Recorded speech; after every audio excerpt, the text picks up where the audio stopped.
Hello and welcome to our discussion on the impact of the Personal Data Protection Bill on healthcare, on the healthcare sector. Hope you're all well and safe. And it's been pretty tricky, the last few months for the healthcare sector. But what we've realized is that things are coming to a head, especially when it comes to data, when it comes to access to data, collection of data. We previously did a discussion on privacy during COVID-19. And now, as we know, Arogya Setu might form the basis of the Bharat Health Stack. And there is also talk about non-personal data. So the Personal Data Protection Bill is currently with a joint parliamentary committee that's expected to give its report during the monsoon session. Whether there is a monsoon session or not, or whether the committee is going to ask for another extension, we don't know. But we do know that the things are moving ahead at a fairly fast clip with the Bharat Health Stack. So this discussion is timely. This discussion is being live streamed on YouTube. It's also being recorded. We're going to drop a link in chat in case you want to share a link to the live stream with anyone. We'd like to thank Microsoft, Google, TMT Law Practice, and the Telemedicine Society of India for the support for this discussion. We have about 200 registrations for this discussion, so that might be a little bit difficult for us to manage, so please bear with us. We are still learning how to move this discussion, which we used to have offline, online.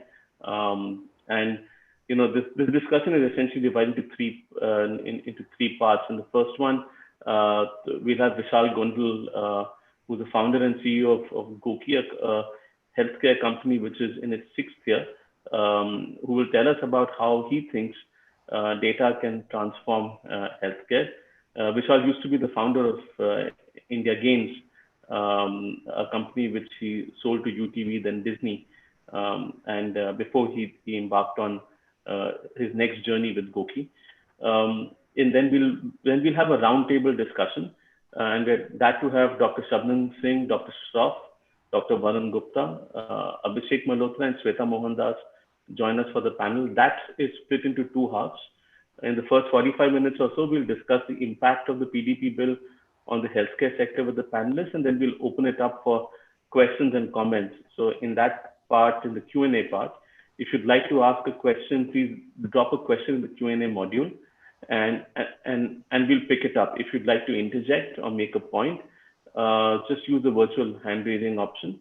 We're a little conscious of security with Zoom here, so no one's allowed to share their screen apart from Vishal, who will be making an initial presentation.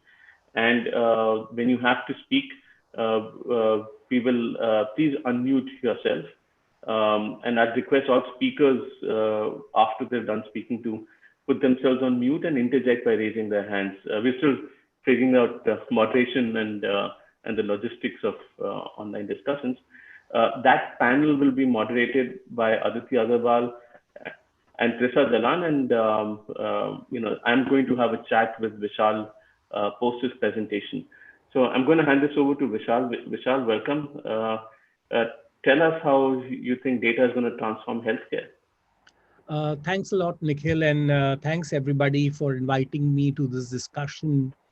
I know during the COVID times, specifically the volume around data and personal data and everything around it, everybody is telling each one of them to get pulse oximeters, thermometers. Suddenly, the consumer interest in healthcare and healthcare related data has got massively amplified. So I think it's a good opportunity for us to discuss this, and certainly me and my team at Goki have been doing a lot of work. Even in this lockdown, we've come up with some innovations which has impact on how data is collected, used, and deployed. So I think it would be good for us to go through it. So I have put together a few slides which I would run you through, and then we can kind of get into a Q&A mode if that's okay with you, Nikhil. Fantastic. So I hope everybody over here is missing this bhel puri. which is available on the streets of Mumbai, and I know in many other places. But if you just look beyond this bhel puri, you will realize that this is the state of personal health data in this country. What you are seeing is a bhel puri being served on a hospital report. And it's, this is really one of the big challenges. And I'm not saying it's just the hospitals or the diagnostic centers. Even consumers treat their own reports as raddi, and it is all lying around. So I think currently the state of health data and the entire traditional healthcare ecosystem can be summarized as a bhel puri. So it's completely mixed and matched. There are no rules, and depending on who is making this bhel puri, we are seeing different variants and different flavors of it. But what has happened is the consumer who is finally the recipient of this bhel puri or this healthcare is becoming a lot more aware, a lot more connected, and a lot more networked.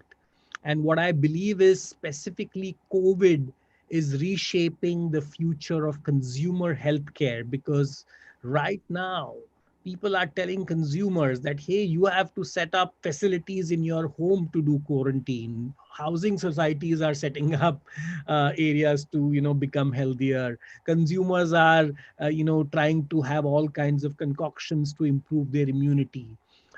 We are seeing so many people suddenly accessing telemedicine. There is a huge jump on people looking at online videos for workouts, online videos for cooking healthy. So suddenly, everybody is not only connected around health, but what I believe is they are building a new internet, which we call the Internet of Health. And the reason I call it the Internet of Health is because for the first time at this mass scale, health data is getting digitized, and the people digitizing it is consumers themselves. Previously, just like the traditional internet, where data was first digitized by governments and organizations, and then social networks came in where we all started putting up our own lives online, and we know how services and products were built on top of traditional data. I believe that the future internet with healthcare data driven by consumer, whether it is remote monitoring, everything. I mean, all this is going to have massive impact on how the consumer healthcare system is going to get reshaped. And just to kind of give you an example on how massive this is, imagine, I believe that in the next few years, not even, I mean, this I would have said previously would have taken 5 to 10 years, but I'm now saying few years, every person will have a ICU on their wrist. We already launched the Goki Vital 3 device just last month, which was the first device in the world with sensors to have body temperature, blood pressure, heart rate, sleep tracking, HRV. We are collecting on this device, just to give you a sense, 25,000 data sets per person per day. So 25,000 data sets only for your wrist is now coming into our system per day. And eventually, like I said, if everybody is going to be wearing a device of some kind, and that combined with your phone will become the primary means of diagnostics. Of course, these may not be medical grade yet, but eventually combining this with AI and machine learning will make it not only accurate but predictive. And I think that's really where the future is. And personal health data is going to become ubiquitous. So we are currently talking of personal health data as hospital records. Hospital records are only created when you are in hospital or when you are sick. But outside the sickness, there is so much personal data with a consumer, which is soon and now has started getting digitized. And this is also disrupting the traditional model of healthcare itself. And like we know, right now, nobody wants to go to a hospital unless it's absolutely important. So the delivery of healthcare The OPD, which was traditionally inside a hospital, is suddenly going to your home, and it is delivered via telemedicine and IoT enabled devices so that you can get data points. We have the Goki ECG device, which you can sit at home and do one lead ECG. And with our partnership with a company called Tricog, we are able to make the report fairly accurate. So if you are having a heart condition, you could do a very, very high quality consult with the cardiologist, because now he's suddenly able to look at your data, he or she. Similarly, data ownership, which was at a provider centric model when hospitals or doctors were running it. Now, suddenly, when consumers are driving this data, they are the owners and custodians of their own health data. So there is a big shift happening from a data ownership perspective. And similarly, the reference point of population, that whole concept is going from what is happening to a population to individual, because this is my data and my blood pressure and my heart rate and impact on me. And the doctor's role is being also modified to become a guide, and use the data to drive 360-degree care. So it's no longer about I have a symptom and I have a pill. Now it's about how can you, on a long term basis, manage your healthcare. And this is only possible with data. And that is what suddenly is getting unlocked. And to give you a sense of where we see this is going, and I can tell you that Goki already has this system ready and deployed. We call this the Goki data pool, where we are ingesting data from health wearables, lifestyle data from consumers, medical data, fitness data, doctor notes, and all of this, both qualitative and quantitative information, is right now available in a pool with Goki. Of course, based on the privacy regulations and the concerned regulations in the geographies or in the markets, we are then able to collaborate. And if you see on the right, and these are certain use cases, and the best part is some of these use cases are already live. For example, we are talking with medical research. Uh, Already we have tons of users with all kinds of health issues on the platform, and their anonymized data could have massive impact on medical research, and medical researchers can plug into it. The second interesting data case is really with insurance underwriting. Insurers have relied on population health or claim data, and they're trying to figure out models of how populations are going to behave and risk based modeling. But I believe now, with real time data coming in, insurance industry is going to have the massive benefit of working with data sets like this and creating dynamic insurance plans.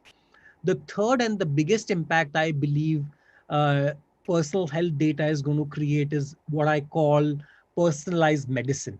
I think the whole era of one medicine tested on a group of people and giving it to everybody, the whole population, that will eventually move to personalized medicine, looking at your particular parameters, your genetics, your other conditions, and that's where medicine goes. And finally, another big use case of this is with food and nutraceutical companies who are all looking to create products, who are looking to create services. And currently, they are relying on traditional models of research and figuring out what product to make. But now, given this data set, they can tailor make products for diabetics or for vegans who are diabetic, or those kind of very specific lifestyle and health related information can be created. And which is why the privacy regulation becomes essentially important, because that kind of becomes the so-called rule book in governing these systems. Currently, in the absence of the laws which we are specific, what we do at Goki is follow either HIPAA guidelines or GDPR guidelines, or if we end up working with insurance companies, insurance has its own set of regulations. So the good news, at least from our perspective, is that since we are working with entities who are already having their own privacy guidelines, we are following that. And as we go into international markets, we follow that. But I think from the discussion later on, it's going to be very important, because imagine this data pool. Right now, this is what Goki is doing, but I eventually believe that there will be millions of such data pools created. And if they can talk to each other in the right way, then the face of medicine itself changes. And just to give you an example of how this could drive global collaborative research efforts. So already we have collaborated with a German company called Thrive, which is using our data models, of course, anonymized. But what they are able to do is put predictive algorithms on top of our data. So the goal is, can they even predict the onset of diseases? So instead of you waiting to get sick or have COVID or any kind of conditions, these algorithms are trained to detect depression, heart disease, diabetes, and so on. And as the data becomes more and more better in quality, these algorithms are going to become that smarter. There are several studies going on across the world which uses smartwatches, smartphone apps, activity trackers. Fitbit is doing one with scripts. So it is suddenly, and this is all last 3 months. I'm just talking about the last 3 months. I mean, there are many studies going on, but the acceleration of this has really gone fast. And like I said, our own study is also underway with Thrive, and we are hoping that with data sets and machine learning algorithms, we will be able to create a new kind of healthcare system. Also, one point, since a lot of people here are from the regulatory point of view, we are working very closely with the insurance regulator and insurance companies.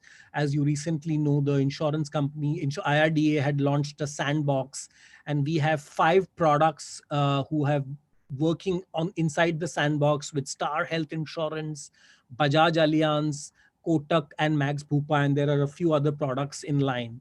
But I think the future, what we are envisaging is that how can we build health outcome centric insurance plans? Because right now insurance companies were blind. They sell you an insurance plan, and then they are just waiting and hoping and praying that you don't end up becoming sick or claim, and then the claims are big. So their entire risk management is broken. But with our platform and the data, consumers who are adopting healthier lifestyle with continuous engagement can be scored. And just like credit scores are well accepted in the banking system, or we believe that eventually health scoring will become a model to allow discounting of premium and rewards for healthy behavior. So the goal really is incentivizing people to do it. And already we know insurance is one of the key underpenetrated sector in India. So I do believe that innovations like this will have massive positive impact. Finally, coming from the gaming background, I say that all this is going to lead to winning the game of life, which is centered around one and only one thing, which is immunity. We've heard a lot about immunity during the times of COVID. And if you really look at what is personalized medicine, what is this data going to tell you? Because this data is going to be focused on what you can do in your lifestyle, the inferences are going to be around sleep, which is the base, nutrition, fitness, cognition, and finally happiness. And we believe this has an impact on longevity. So I think if you look at immunity and longevity, these two things go really well. And longevity has an impact for insurance. It has an impact on health insurance, life insurance, and even as a government itself, we know India's life expectancy is in still 67, 68. Japan and other countries are about 80, 85. But those economies where they have people living longer but who are sicker are becoming a burden on the healthcare system. So the ideal scenario is to use the data we are able to get together to improve immunity and improve longevity, but at the same time focus on healthy quality of life for people. So I think while we will definitely have a debate on the personal data protection, I'm coming from the fact that this data is truly going to be a gold mine, or I would say the Sanjeevani booty in this case, for people to live longer and healthier. Thank you. And we can jump on to any questions, Nikhil. So, Vishal, pretty basic question. How much of your business is actually dependent on data? Like, what is it that you can do with data? What is it that you're doing with data that you couldn't do without? So Goki, from the day zero of our business, started as a service model. We are not a hardware company like Fitbit or anybody else who sells you a hardware and then we say, now buy the next hardware. Our model is all about what do you do with the data. So the data was able to generate insights which our coaches use to coach you better. So that was the first use case of coaching. He said, we will use the data and tell you how to improve your health. And that journey has now transformed to healthcare, where we are helping patients improve outcomes. That is going to insurance, which is changing their premiums based on the data. So data is actually the core foundation of our business, because data drives insights, which drives behavior. And that behavior is what is then rewarded to the consumer. So we are a data company. So there's a question from someone who's asked, an anonymous user asked, well, is the data that you're pulling in, is it anonymized in any way? And are you making an effort to identify the person associated with the health records that you pull from other databases? So first of all, we are not pulling any data. Consumer is wearing a device from Goki. They are agreeing to track their data on our app. So it is not like we are catching people and putting devices on them or sensors on them. So consumers are what I call doing self-tracking. That tracking is done on our platform. And then the consumer decides whether they want to give this data to the insurance company, the bank. I mean, that is the consumer's decision. But the data in itself is anonymized because, for example, Nikhil could download the app, create an account. He does not have to, he can use any email ID, any number, and start tracking. So we don't really need to know who it is. What we are more interested in from a, let's say, coaching perspective is that what is your BMI? If the coach has to give you inputs on your health lifestyle, we would need health information. So depending on what you are looking from the platform, that kind of data has to be provided. Okay. What's your experience been inside the regulatory sandbox? I mean, how do those products use health data? And what can you do inside the sandbox that you can't do outside of it? So I think the good news in the sandbox model was that they have defined a number of customers maximum, or in the case of insurance, they also put in a value of total premium collected. So they said that as long as your customer base is small, you can experiment. So you have to give a proposal on what you want to do. You can then launch the product for that small cohort of customers. And then you need to measure the success parameters which have been defined. So we would have defined that, hey, because of this, this is the outcome we are looking for. And then that outcome is measured. And then based on that, the regulator may want to give a bigger approval to launch this product for the mass market. So right now, the products under Sandbox are only available to very small group of customers. And of course, it is a proposal given, and I think the regulator approves proposal on each case by case. Okay, so what are your key learnings from the sandbox? We've just launched, so 2 months. So this is the third month, and already we were in the lockdown. So I would say that the earliest we will see results will be end of this year, given that the market is just open. So we will be seeing results by the end of this year. But all I can say is that from the healthcare side, we are seeing massive engagement, right? Because right now, as you know, everybody out here, the number one concern for everybody today in the country is health. And which is why platforms like Goki and other health platforms will definitely be seeing a surge, because everybody is interested to know how can they keep themselves safe, how can they keep their family safe. And clearly we are seeing the same behavior in insurance customers too. In fact, So insurance there are, sales itself has gone up. If you look at data, health hmm. insurance sales is actually on an upswing. So there are a couple of questions around bias. So the Udbhav Tiwari asks about what are the tangible measures that your company is taking to mitigate unavoidable bias and discrimination in the outcome that is inferred from this data? So I think we are not giving any bias or information, right? The way we think about Goki, and since it's my gaming background, is how do Hmm. I incentivize you to do healthy behavior? So there is no negative points for anything. In fact, we have a system called Goki Cash. It's like virtual currency. So everything you do, you get cash in the game, in Goki's life. And then this Hmm. cash can be used to get discounts to buy healthy products. So there is fundamentally no disincentive in the system. Of course, somebody who is doing more efforts, walking more, exercising more, gets more benefits versus somebody who's doing less. So you can say that, yeah, somebody may get lesser benefits than others, but there is no disincentivization. In fact, even the regulator is very clear in the insurance side, for example, that the plans Hmm. are only designed to incentivize healthy behavior. There is no disincentivization of any kind in the plan. Well, Vishal, I would liken this to the zero rating debate in a sense, right? Zero rating when it comes to telecom access to the internet is that everyone pays the same amount for every KB and nothing gets prioritized. In this case, if insurance premiums go down for some, there is also a potential that insurance premiums might go up for some based on certain behavior. So how do you ensure that there isn't discrimination that comes in against those who may, based on the data that is collected?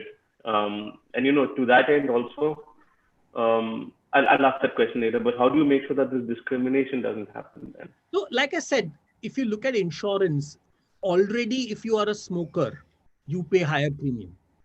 So the discrimination was not because you are spending money in smoking, it's because it is a known behavior which causes poor health. And which is why the government and everybody is saying, I don't want to incentivize somebody and keep him equal to somebody who is not smoking. So that is why Hmm. this is not just in India, worldwide, and it's an accepted fact that smoking is bad.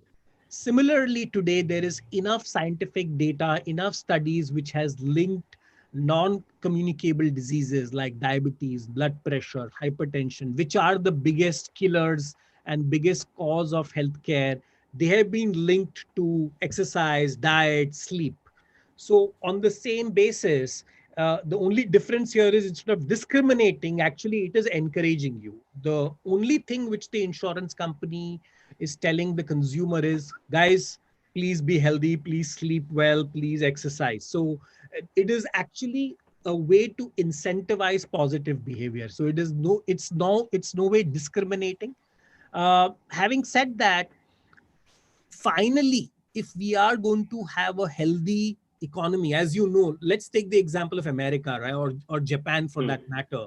The problem is because these people are living longer and they have all these lifestyle issues, the spend on the GDP on health is so high. And in fact, even if you look at the mortality rates around COVID, it was all to the people with comorbidities. And why are these comorbidities coming? It's because of poor lifestyle. So I think not only in India, I would think that globally there is going to be a big push for people to become healthier, reduce their BMIs, because even in the case of COVID, there was a clear linkage of comorbidities and higher mortality rates. So, another questions come in that what about socioeconomic factors at play that a wearable can't take into account? So, those who don't, same question in a different way, that those who are not wearing wearables might end up paying higher premium because the data is not being collected about them. So that's exactly what I said, right? Eventually, this is going to become ubiquitous. We are still in sandbox. This is not yet deployed in masses, but just the way technology is, like any smartphone today can be used to get steps. So you don't really need a wearable.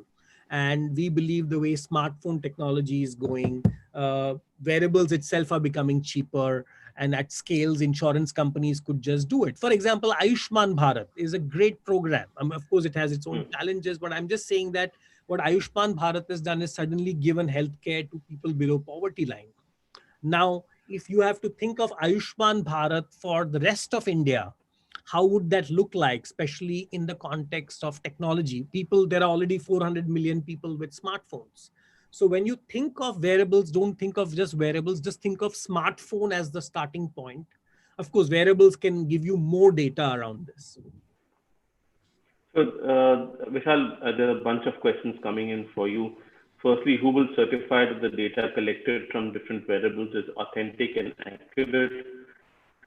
What kind of data is actually shared with insurance companies?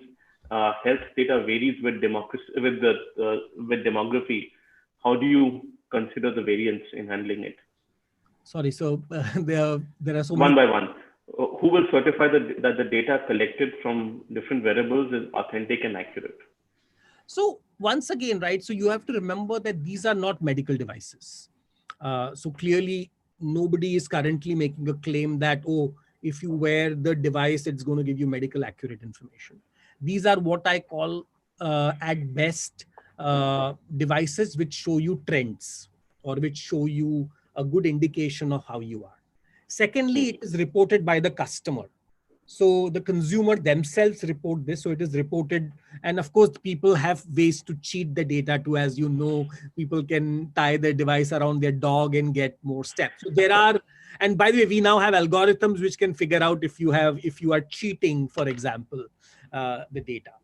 So the question again over here is that, see, this is not about, you are not running an Olympic athlete that I'm trying to measure your data accurately against my data. What we want to see is that what was your baseline? If Nikhil was walking only 5,000 steps in January, did that trend go up from 5,000 to 6,000 to 7,000? And if that trend has gone up, it will automatically impact your weight, your other parameters. So the bottom line over here is, it is not just looking at one parameter and trying to judge it. So we created what is called the health scoring model. And the health scoring model incorporates both qualitative and quantitative aspects of various points and puts together a score. And again, we'll keep bettering this system, but the system is not just looking at absolute numbers. It is basically looking at what was your baseline and how did you improve it. And that improvement is what is important, because currently insurance companies know nothing. Currently, the way insurance works is you buy a policy and then you forget it. And when you go have a claim is when you go back to the insurer. Over here, we are building a mechanism where the insurance company is equally incentivized to be part of your health journey. So that is one. What is the next question? The next question was, health data varies with the demography, and you need to consider the variance while dealing with it. So how do you manage that? What variance? I'm sorry, I didn't get that. Varies with demography, different regions, different countries, different races. So I get data varies. So for example, if somebody is at a different age, if somebody is, let's say, over the age of 60, their target is not to walk 10,000 steps. Their target must be to walk 4,000 steps. So clearly, when I tell you that this is not, it is personalized, right? The goal. So how do you incorporate that into your score? How do you incorporate that variance into your score? It does, because the score is based on your improvement versus your baseline. It is not based on what others are doing. It's not like an Olympic race where everybody is running 100 meters. I may be only running 30 meters and I will be judged on that because I am age 50. But you are age 25. So for you, maybe the goalpost might be higher. So for each person, based on their age, so we give you what is called a health risk assessment, HRA. Based on that, it is determined. So it is not the same for everyone. The benchmark is different for everyone.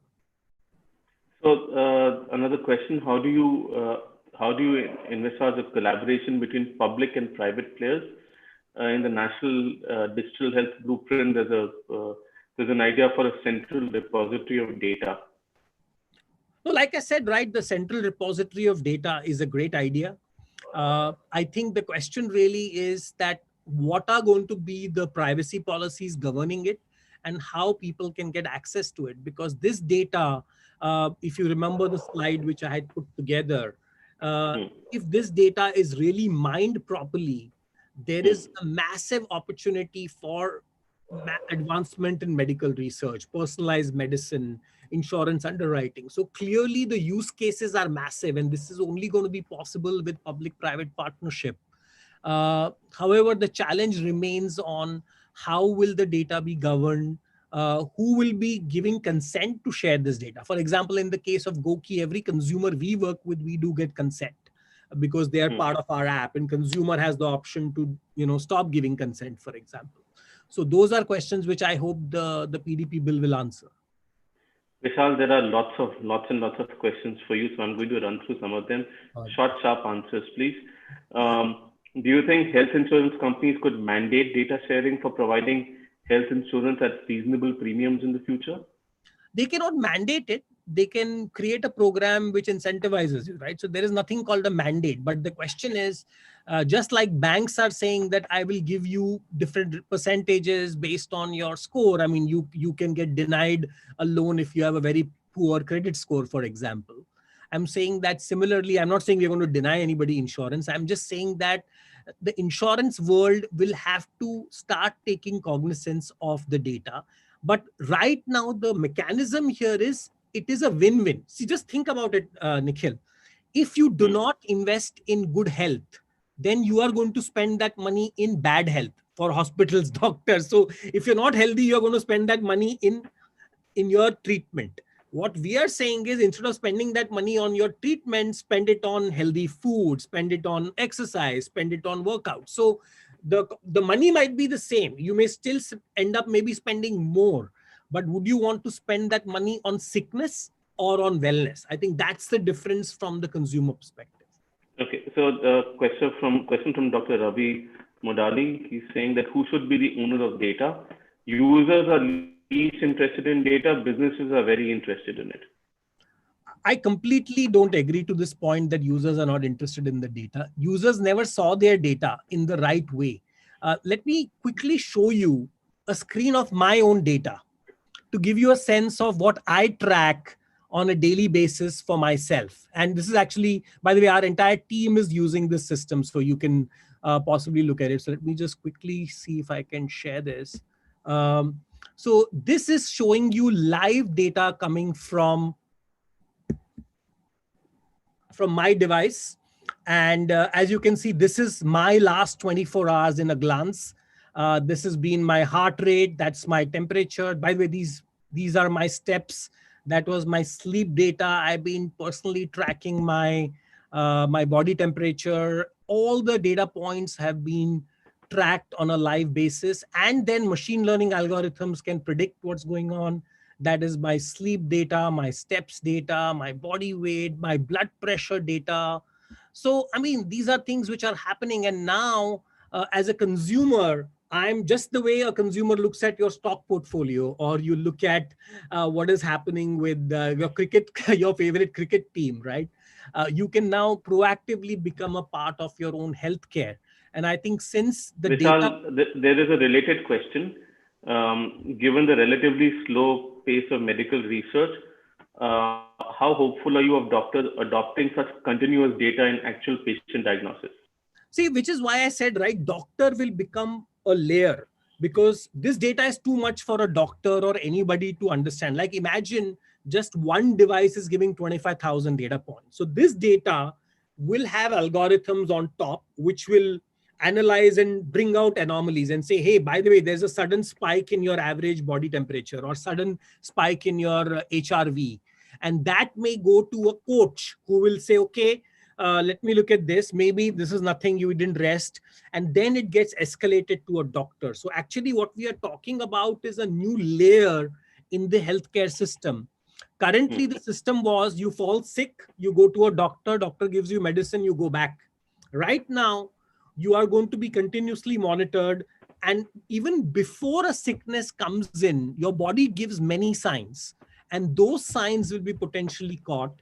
And that data will be analyzed and given. And now that same data on an anonymized basis will become much more powerful. So this is again another related question. What kind of data is shared with insurance companies? Are you identifying individuals? So what we do is, based on the plans which we have worked on, and like I said, these are all approved by the regulator.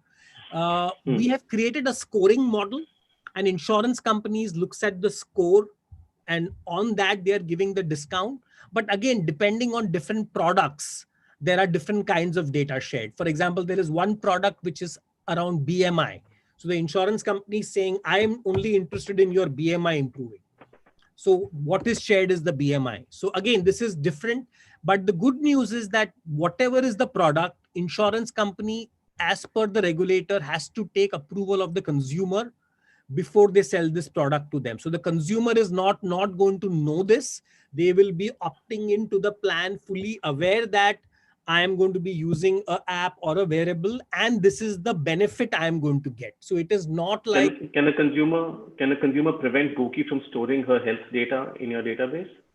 Without that, how do we, that is part of the system, right? They collect the data and then the data comes to our servers. So you cannot prevent storing. Of course, you can say that I don't want it to be, they can delete the data if they want, but it does get... Can they port it? Do you have systems that make it easy to port? Because that's one of the requirements in the PDP bill. So depending on what portability platform they want, we can do it. So we do have the capability. Currently, nobody wanted the data to be ported, so we haven't.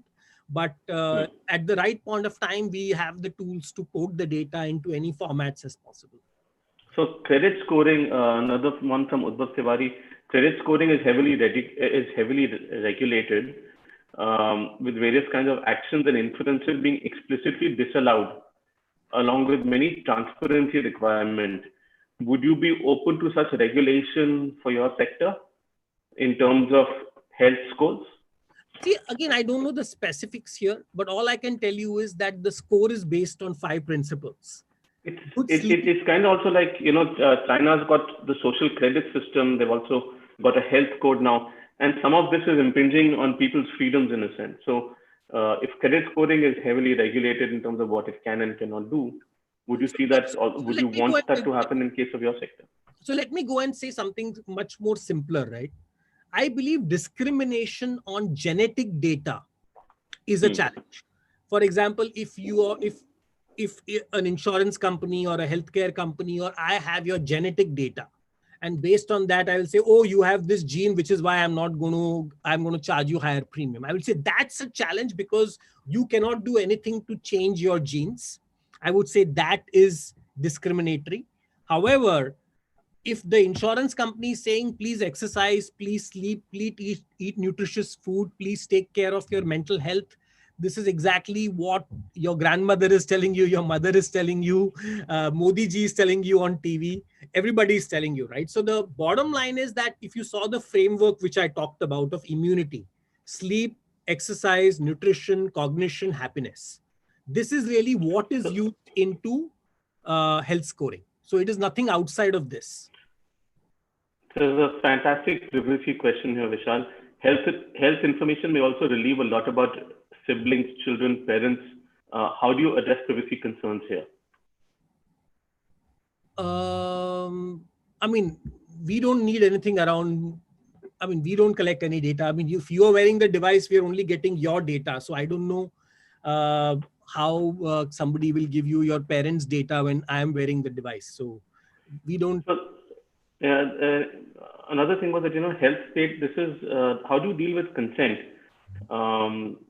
When, let's say, if you update your privacy policy, one requirement is that you have to take fresh consent, or it could be the case. So how do you intend to deal with that, especially in a wearables environment? See, the good thing about Goki is that on an average, our consumer opens our apps 3 to 4 times a day. So it is not like you open the app once, they forget about it, and then the privacy policy is updated. If you are constantly giving data, and the way to give data is to connect it to the app and sync, you are coming back into the platform. So the users have to necessarily be active to be able to contribute data. So how is consent taken from the user? And if you add, let's say, an insurance company or an e-commerce partner or a credit agency or a pharmaceutical vendor, do you take consent again, or They have to, does your policy cover many forms buy of a data product. sharing? So in the case of insurance, forget about consent. They have to pay money to buy the product. So it is not like suddenly you get insurance. You have to pay for the particular plan. So the consumer is paying for the insurance plan. So consent is taken. They have to, so anything required to sell an insurance, the same thing is used. So you cannot So, you cannot be not knowing that you have an insurance. You have to be. Vishal, the questions are coming in thick and fast. I'm just going to leave Yeah, with yeah, one last one. We've already gone way over time, and it looks like we needed an hour-long session with you because there are lots of interesting questions. Right now, the telemedicine guidelines prohibit complete reliance on AI for prescription and counseling of patients. Do you think there's a future where AI and technology platforms based on health data would be dealing with patients directly? What are the technical challenges in such a scenario? This is from Soumya Tiwari. So personally, I don't think so. AI and ML is directly capable currently to give you direct prescription.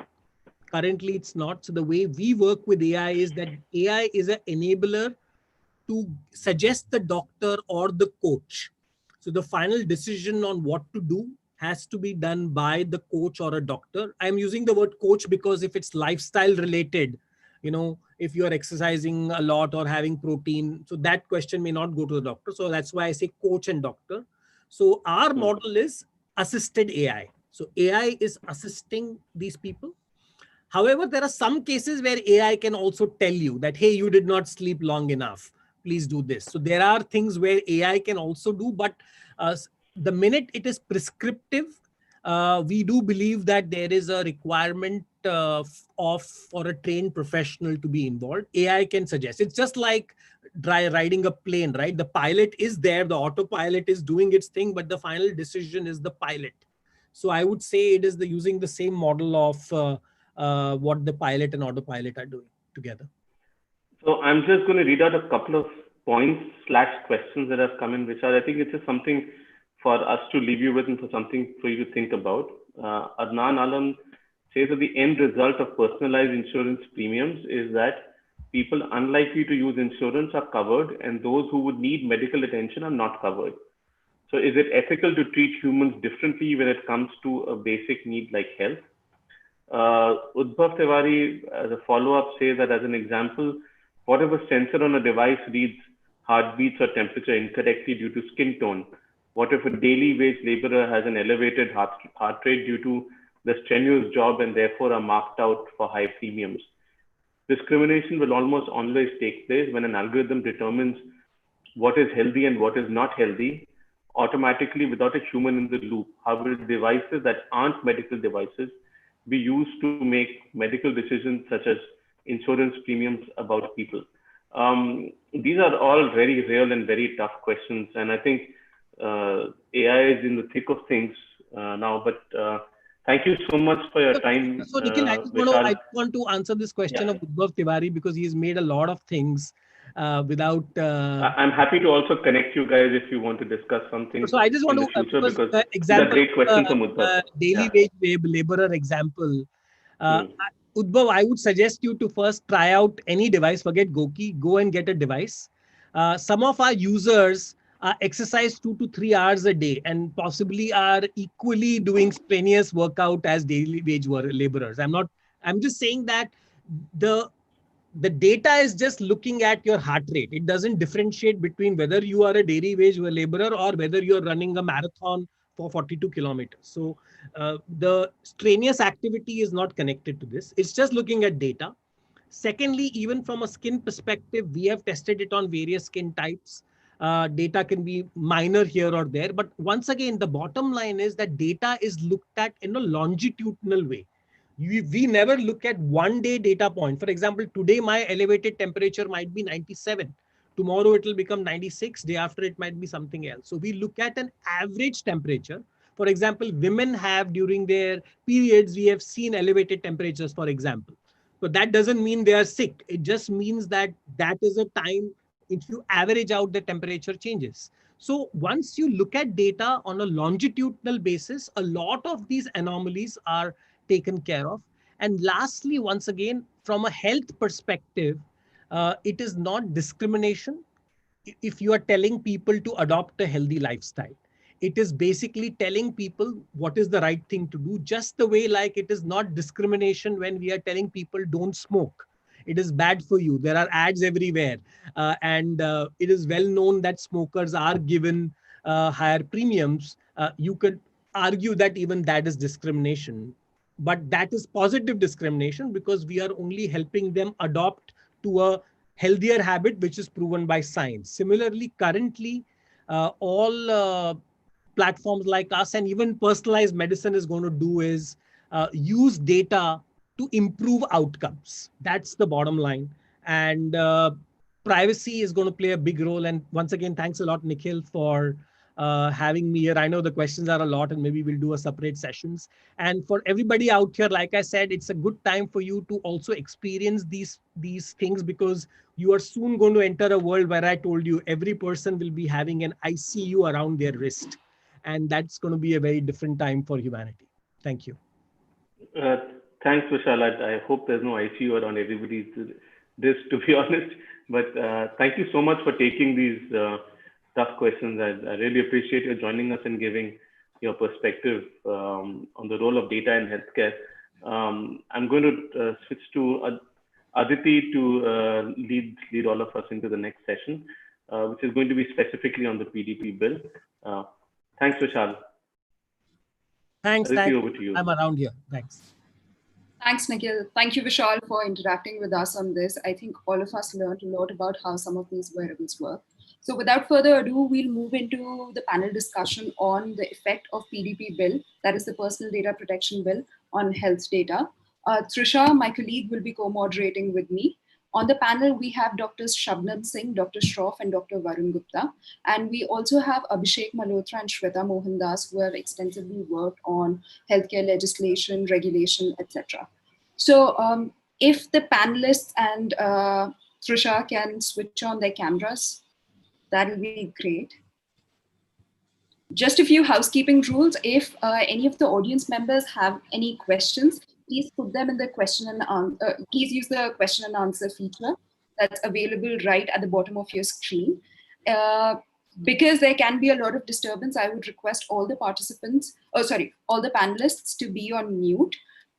If you want to interject at any point, please physically raise your hand. In case we don't spot you, please also virtually raise your hand, and either Trisha or I will come to you. So without further ado, we have Dr. Sunil Shroff here, we have Shweta Mohandas.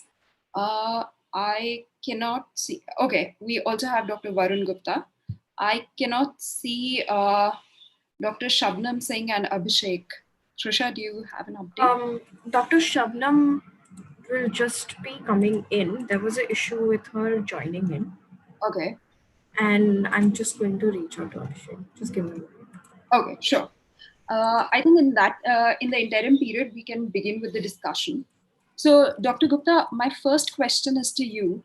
What are your biggest concerns vis-a-vis the impact that this bill will have on the healthcare sector as well as the allied sector? Hello? Hi. Trisha, yeah.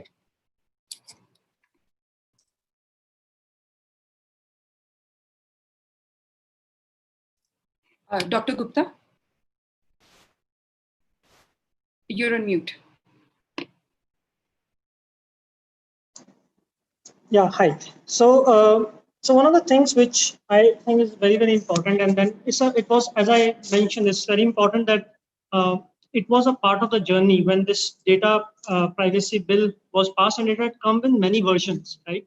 So there are as a sector, as an industry bodies, we have been discussing with the government on the different aspects of this. And there are few things which are very, very critical, and they have been included in the recent 2019 bill that was not there in the 2018 bill, right? And there are few issues still which are the issues and which are not covered. I would want to highlight those important points which were kind of there in 2000, was not there in 2018, still there in 2019, to give an overall context, because that journey is important. That because we take a small step and some of the things are covered and some of the things may not be covered, and the journey needs to be completed. That context is important before we jump into that. So I just referring to one of the documents I have prepared on this. So for example, in 2018 bill, that's very, very critical, that we were very apprehensive as the startups that there are so many criminal offenses that are being defined. For everything, there was a criminal offense that was defined, and there was a penalty that was up to a IPR application or whatever. So IPC kind of application. So now in the 2018, there were three, I can see there were three punishments that were there, penalties were there, but in at least when we raise this point, criminal offenses have been reduced to one. That is on the re-identification of the personal data. But still, I think for all those things, you don't need a criminal offense. I still feel that there has to be a penalty, and it's a civil issue that needs to be handled, and it needs to be more detailed, because as one of the persons into innovation, that gives me a lot of fear that anything can be put into this, and then they say that this is the re-identification, and that's an issue. That's number one. Number two, on the consent side, they have defined as a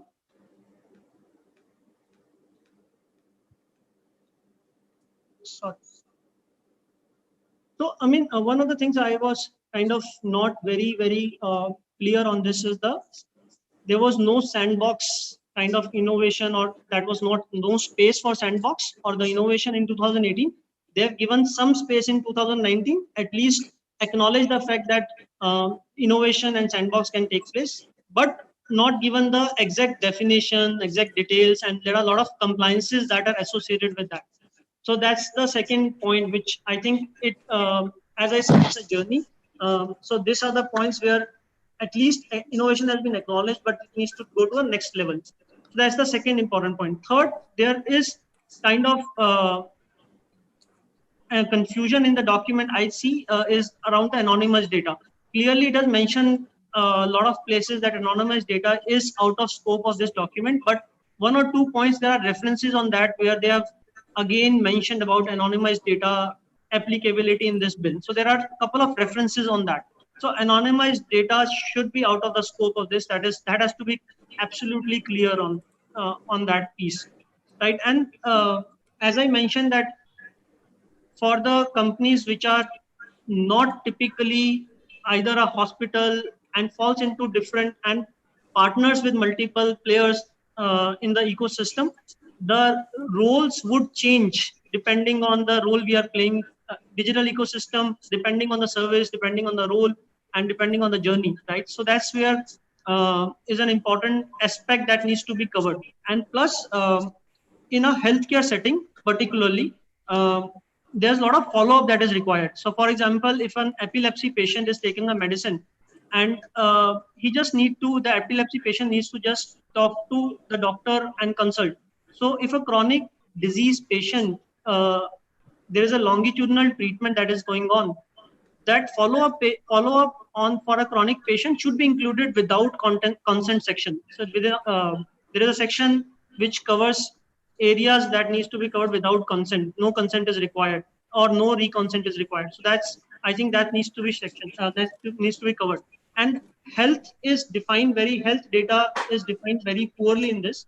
I think that it can be defined in a much better concrete manner. It's just at this point, it is very, very vague. Right. Thank you, Dr. Gupta. You raised a lot of points that we're going to cover throughout our discussion. So going to Dr. Singh. As per the bill, this is something that Dr. Gupta also mentioned. Explicit consent is required for dealing with health data, because health data is sensitive personal data. So, which means that consent can't be inferred. It must be specifically taken when you're dealing with health data, and the patient has to be informed of the possible harms of processing such data. So, within a medical setup, when you're consulting with a patient, is that possible?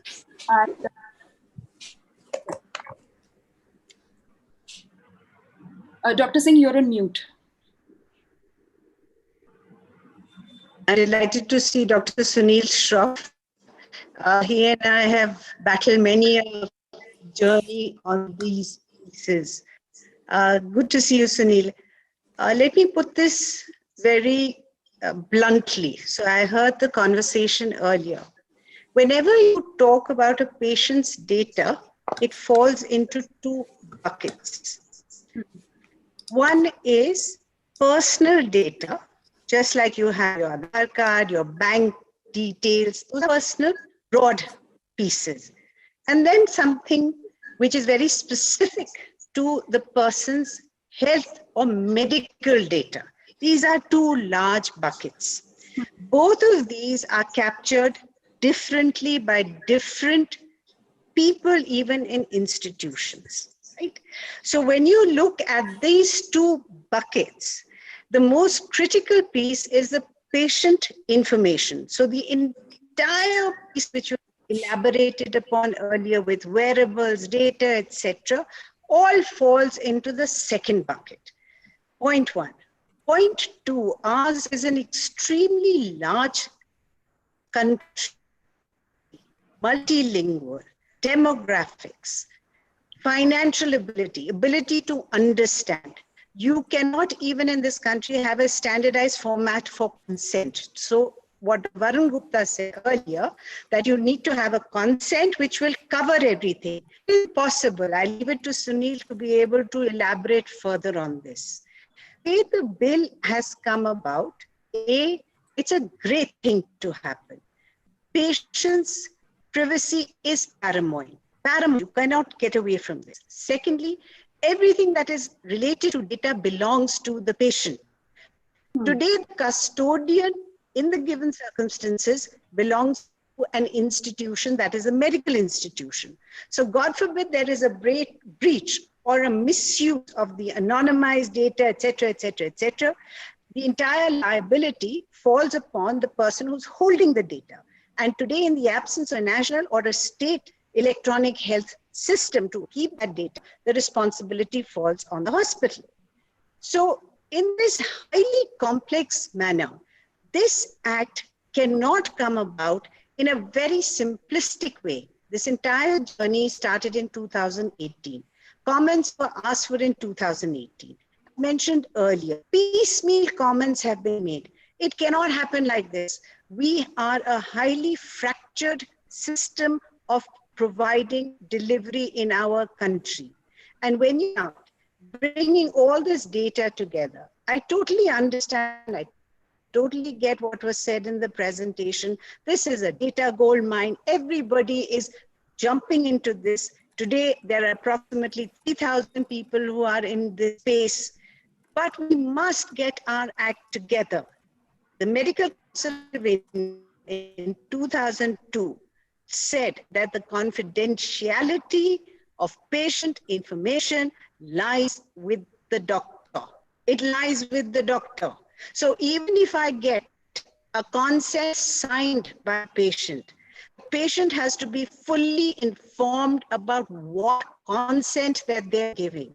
If they don't understand a wearable and then you tell him, I'm taking this to give you a predictive thing, person doesn't even have a mobile phone.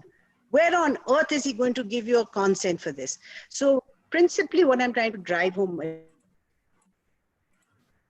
very good thing to happen. B, must be done, keeping in mind the vastness of our country, the diversity of demographics, the challenges in rollout, the fear factor, as mentioned earlier. Earlier, it was criminal liability, civil liability. Who owns the data? And if the person who owns the data, there are piecemeals of the data just given by the various data points which were showed in the presentation. So every time you want to take my data of my heart rate. You want to take how many breaths I took, how many steps I take. You need to ask me for my consent, right? Right. So what kind of standardized consent will you have? I'll end it here because I can go on, and I have some written points which I'll get back later. So over to you. Yes, I'll come back to you. You raised a very important point about the nature of informed consent. Before we go to Dr. Shroff and Abhishek, I would like to ask Shweta that does the bill in any way define or qualify what informed consent means in terms of accessibility or comprehensibility? And what are the implications of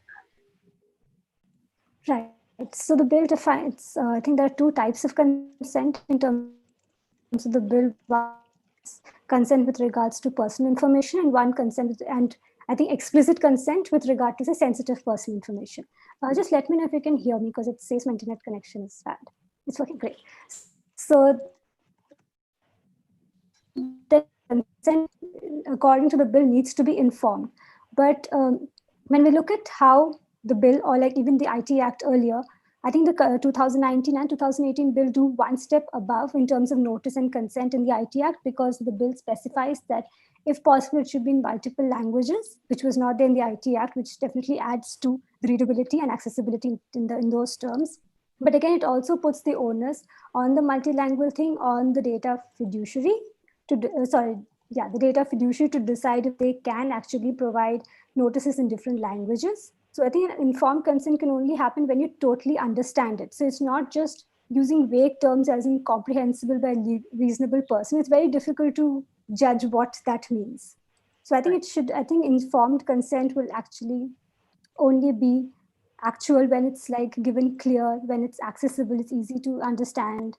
And it's also understand by everybody or whoever's using the technology. Because for now, there are different types of people, different technical and language abilities that are using these apps. So definitely informed consent needs to be where you understand clearly what is happening, how the data is being used, how is it being processed, and all the rights that are given according to the PDP bill. So even though the PDP bill provides these rights, the privacy policy states these rights, if the person does not understand these rights correctly, then it actually isn't informed consent.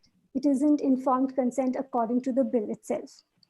But also another question that comes with, again, going back to notice, is also how the bill does not speak about notice. It speaks about transparency with regard to notices, and says that if there's a new use of new use in the data fiduciary, the new use of the data by the data fiduciary, they need to be noticed, but there's no renewed consent. So maybe I gave the consent maybe for connecting this data, and then now it's added to this thing, and the same consent carries on. So this blanket consent is a problem. And also with regard to notice, also, like there are different ways in which while I was looking at privacy policies of fintech companies, the notice was in the form of, you have to come back to the privacy policy every 6 months and see if there's a change. So definitely it is a notice, they have informed you, but this is not the way it actually works. Like they're compliant. There's nothing wrong that they are doing according to the act, or nothing they do according to PDP bill, but it doesn't work like that when you're looking from the view of a consumer. Yes. So they're following the law in letter, but not in spirit. I think that's what the lawyers say. So coming to you, whenever we talk about health data, the assumption always is that the patient may not be in a position to give consent, which is why the bill also has a carve out for health emergencies where data can be processed without consent. So do you think there's a way to ring fence how we define an incapacitated patient? What kind of guardrails should be there around that?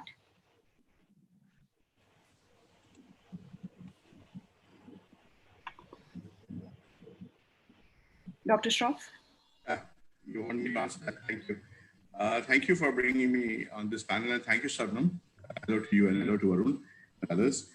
I think, just to start that, I think it's a good start.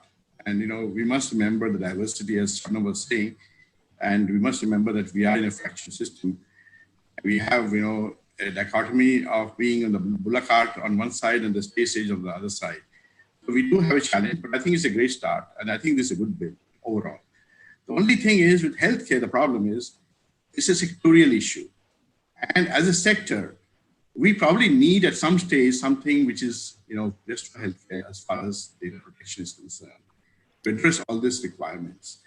There are, of course, gaps in the. I did read through the Data Protection Act, and as far as this consent is concerned, just coming back to this because we don't necessarily have time for a lot of other discussion.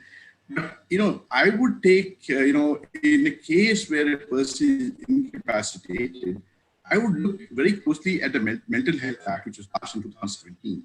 And in that act, we have the definition of a nominated representative. There's a whole chapter on nominated representative in that. We have many, many points who could be a nominated representative in case somebody is, incapacitated. Is it the immediate family member? Is it got to be a friend?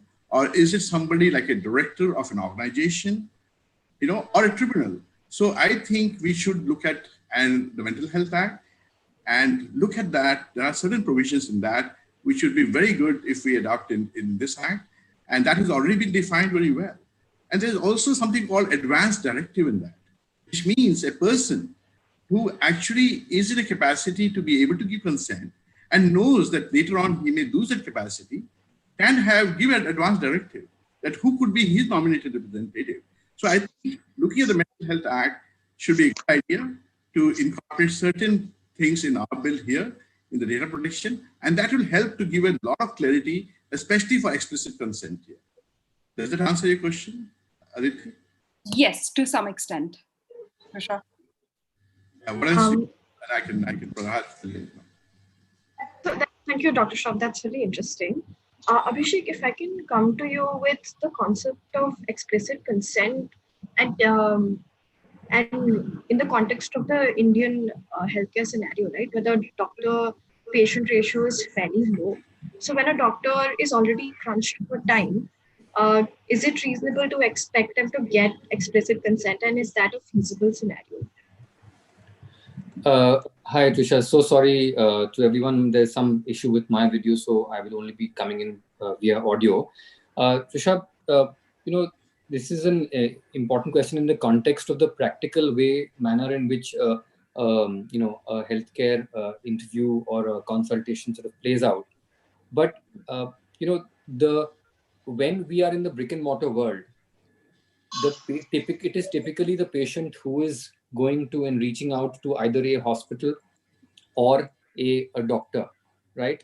So if it is in relation to the doctor-patient consultation where there is an issue with regard to explicit consent, that I think more than the aspect of a press of a button which says that I'm consenting specifically or giving it that in writing, the initiation of the consultation by the patient itself should be construed as that consent.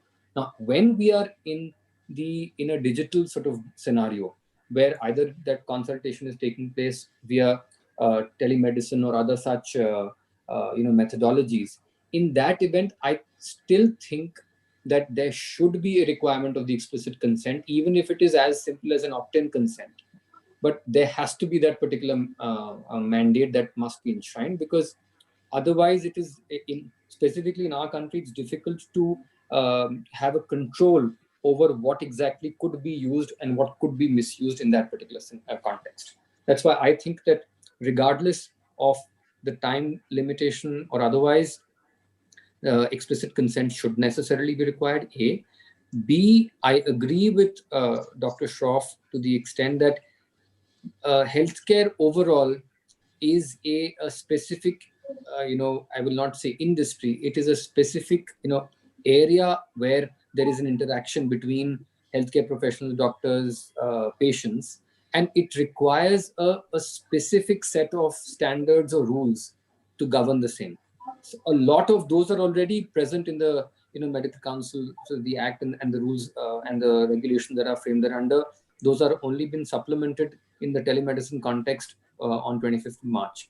But I think there will have to be some deference given to those standards which are more practical and more specific to this particular area of healthcare for privacy and aspects related that for in that regard to really work out in practical reality. Abhishek, I have a question over here. You mentioned that in-person consultation just by the virtue of initiating that consultation, it should be inferred the patient's consent. However, according to the bill, consent when defined for sensitive personal data can never be. So until and unless data principal, or in this case the patient, categorically states, yes, I consent to give you my data, it's not considered explicit consent. So how do you think there should be an exception for health data in a very particular case of in-person consultation then? No, I'm making a distinction between the consent that is given for the consultation itself and the consent that is given for the processing of the information. So, and this distinction has been brought about in the telemedicine practice guidelines as well, where because you are initiating the consultation from a patient scenario, when the patient initiates it, they are giving that consent for the consultation. However, for the processing itself, the terms that are set out in the provisions of the bill itself, Section 7 and aspects thereof, necessarily need to be followed for the purposes of enabling processing of that data. Okay.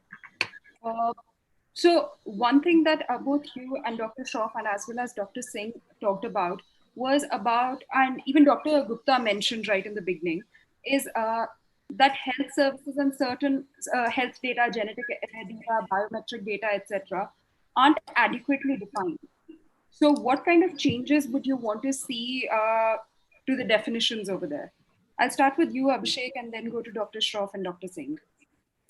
So in terms of the definitions as they currently exist, right? Yes. So I think it is important at the end of the day, when you are looking at aspects of what constitutes medical emergency, when you're looking at aspects and that, for the purposes of 12D, and specifically because you are looking at that as an exception, you are looking at that as a basis for transferring critical personal data overseas. So I think it's very important to delineate the contours of medical emergency. Another aspect which I think requires definition is research, healthcare research or scientific research. Because again, wherever there is a possibility of there being a departure from the general principles enshrined under the bill or the act when it does become law, the triggers for such a departure, which as I identified, one being medical emergency and the other being healthcare research or scientific research, must and ought to be defined. The definition may, because when you are going into the question of the differentiation between healthcare research and scientific research, the scientific research aspect need not necessarily apply only to healthcare.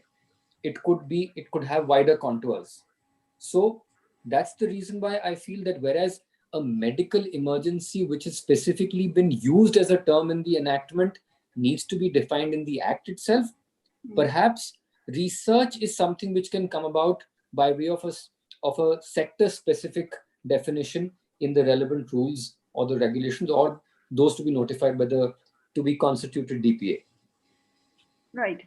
So Abhishek, here I would like to in Dr. Shroff, as you had mentioned that the Mental Health Act talks about how do you define an incapacitated patient or who can take decisions on behalf of such a patient. Do you think, as Abhishek mentioned, health emergency or medical emergencies should also be defined within this particular Data Protection Act? I know, yes, sure. I mean, it depends on what kind of health emergency are you talking about. So if there's somebody unconscious, obviously that will what will apply. But if there's still somebody conscious, they can still give their consent. And in many medical emergency situations, we do take consent of the patient. So you again need to define what you really define by medical emergency. There are a lot of broad terms in this act which are there without going into actual definition. This way, having a sectorial kind of area is better. So again, you'll have to sub-define what is actually medical emergency and what exactly you mean by that. And then you need to take the consent process accordingly. So that's part one. But yes, Mental Health Act can certainly help in that situation where somebody is incapacitated just use the word incapacitated. In that situation, yes, it will help make the emergency situation. Dr. Singh, and Dr. Shroff, please feel free to jump in here. According to this particular bill, medical emergencies are not just emergencies related to a patient, but also outbreaks, epidemics, and pandemics. Absolutely. So, is there any precedent in any other law as well, or in regulations for doctors/hospitals? Excuse me. Dr. Singh, if you just come again, Aditi. What's your question? Yes. So this bill, when it talks about medical emergencies, it's not just about an incapacitated patient. It's also about dealing with outbreaks, pandemics, epidemics, etc. So is there any kind of precedent for definitions or data sharing in any other regulations for the medical community? So if you look at it, as Abhishek also mentioned, there are 3 buckets in which you put this information, right? And in 3 buckets, which is the academic, scientific, and the personal, you do have definement. But in the present context in which this bill and act is put, the definitions have to be reworked on. The definitions of what in health constitutes personal data, what constitutes the sensitive data, what constitutes the critical data. So if you are able to put the definitions into this, then in the critical data, it will address what is required, for instance, what has happened in COVID today, right? So in a pandemic, some things are critical to be able to control those issues. So the definement of all this needs to take place. Given the large country that we have and the diversity of both providers, individuals, and the likes, we haven't had enough time to do it, right? So even the telemedicine bill act, which was passed on the 25th of March, as some of us know, was done really fast because the EICUs had to be brought into place, and EICUs could not function if the Telemedicine Act had not been changed immediately. So what we are saying here, I think collectively, is that the various moving parts of this need to be looked at. Unfortunately, what happens is we always look very eagerly westward to what is happening there, looking at what is happening in HIPAA, looking at what is happening in Europe, and say, wow, we've got this huge gold mine of data. We need to take this and make things happen. Yes, of course we must do it. It has to be done. But there are nuances which have to be contextualized, which have to be worked into in much greater depth and detail.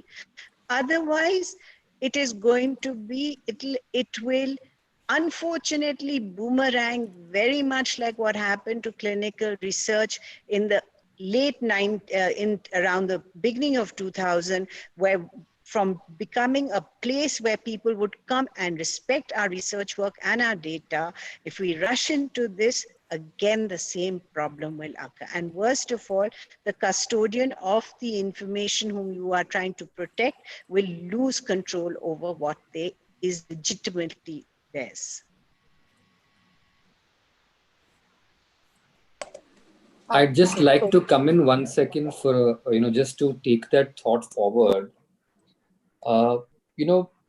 As we were discussing that, it's not necessary to merely borrow from whatever is going on in the West and just copy paste it to the Indian scenario.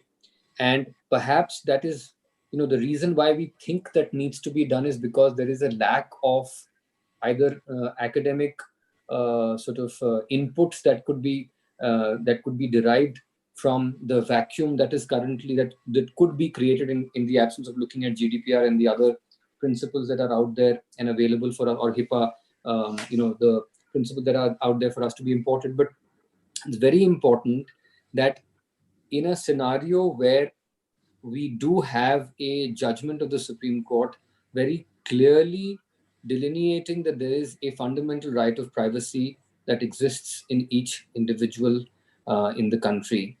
And given the fact that we don't currently have a legislation around privacy, I just wanted to highlight that courts or authorities are not circumscribed or limited by the absence of such a situation to come to the aid of addressing an issue if it does arise.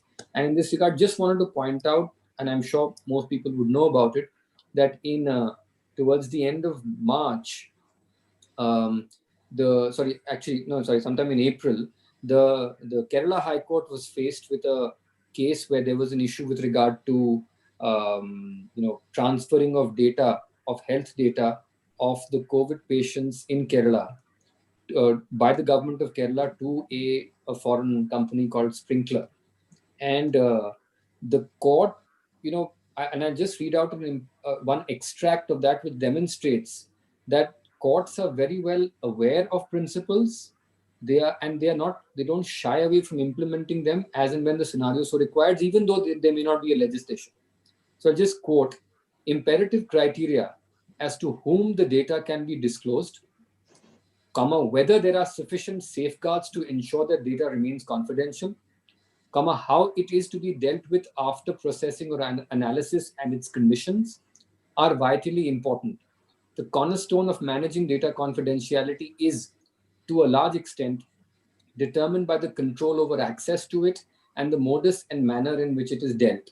And given this background, the court fashioned the relief and pretty much ensured that the possibility of the flight of data, and it referred to it as data epidemic, should not come in the way of the either the privacy of the individuals concerned, or the concomitant benefit that could be derived from that by virtue of the processing of that data, which was required to be done, let's say, locally in that regard. Abhishek, I think Dr. Gupta wanted to add something, so please. So the point I wanted to take that thought forward, that this is it has to be followed by a sector-specific data privacy guidelines, because unless and until we don't have those data sector-specific, there are so many use cases that are not being addressed by these overarching principles. They can lay the foundation, but we have to discuss that within the sector, what is applicable, what is not applicable, in which case. So that's the ambiguity I have at this point. I am not very clear on every specific use case which I encounter as 1mg or maybe as a hospital or as a lab. That's the point. I've been very, very important. Next step should be that sector specific guidelines. Disha is very, very old. There was a Disha guidelines on healthcare data privacy. It is not in harmony with this particular PDP in 2019. So we have to write something from scratch for health sector. Right. So, Risha, go ahead. Okay. So, Dr. Varun, I think the conversation around Disha has more or less taken a back burner, and the health ministry has itself said that now we have the PDP bill, and that is what will come first, and then we will look at sectoral regulation. Dr. Varun, just wanted to bring you in on the definition of health data in the bill, and if there are any concerns with it. So the definition includes the provision of health services within it. So would this include insurance, either private or public? Sorry, the last point, I missed that last point. So the definition, within health data, since it includes the provision of health services, would that also include government or private insurance? I'm not sure. I don't know that includes. Yeah. I think Abhishek can come in and maybe help us with that. Abhishek, would you like to come in? Yeah. So the definition, as you identified, is basically health data, and means the data related to the state of physical or mental health of the data principle, and includes, if I remove the rest, includes records regarding the past, present, future state of the health of data principle, data collected in the course of registration, or provision of health services. So data that is collected in the provision of health services, in the reading of this particular definition, will qualify under the head of health data. Now, the provision of health services, if you, when you're talking about what constitutes provision of health services, now clearly, if you are getting that service from a hospital or from a doctor independently, you are being provided health services. Will the provision of health services in and of itself encompass insurance? I don't know, for the reason that insurance, and of course we're talking about health insurance here, health insurance is only an enabler for you to be able to pay for the health services that you're getting. But is that data collected in the provision of health services? I would perhaps leave that as an open-ended question, more for the courts to answer and interpret. If I were to be given, if you were to ask for my subjective view on this, then because insurance is playing as that enabler, and at least for those people who do use health insurance for the purposes of getting provisioned for themselves the health services, to my mind, it would be included. The other reason why I feel that it may be included is because this, from a data principles point of view, is an enabling legislation. So therefore, if there is an interpretation that would help the data principle to enlarge the scope of the rights, perhaps it will be there.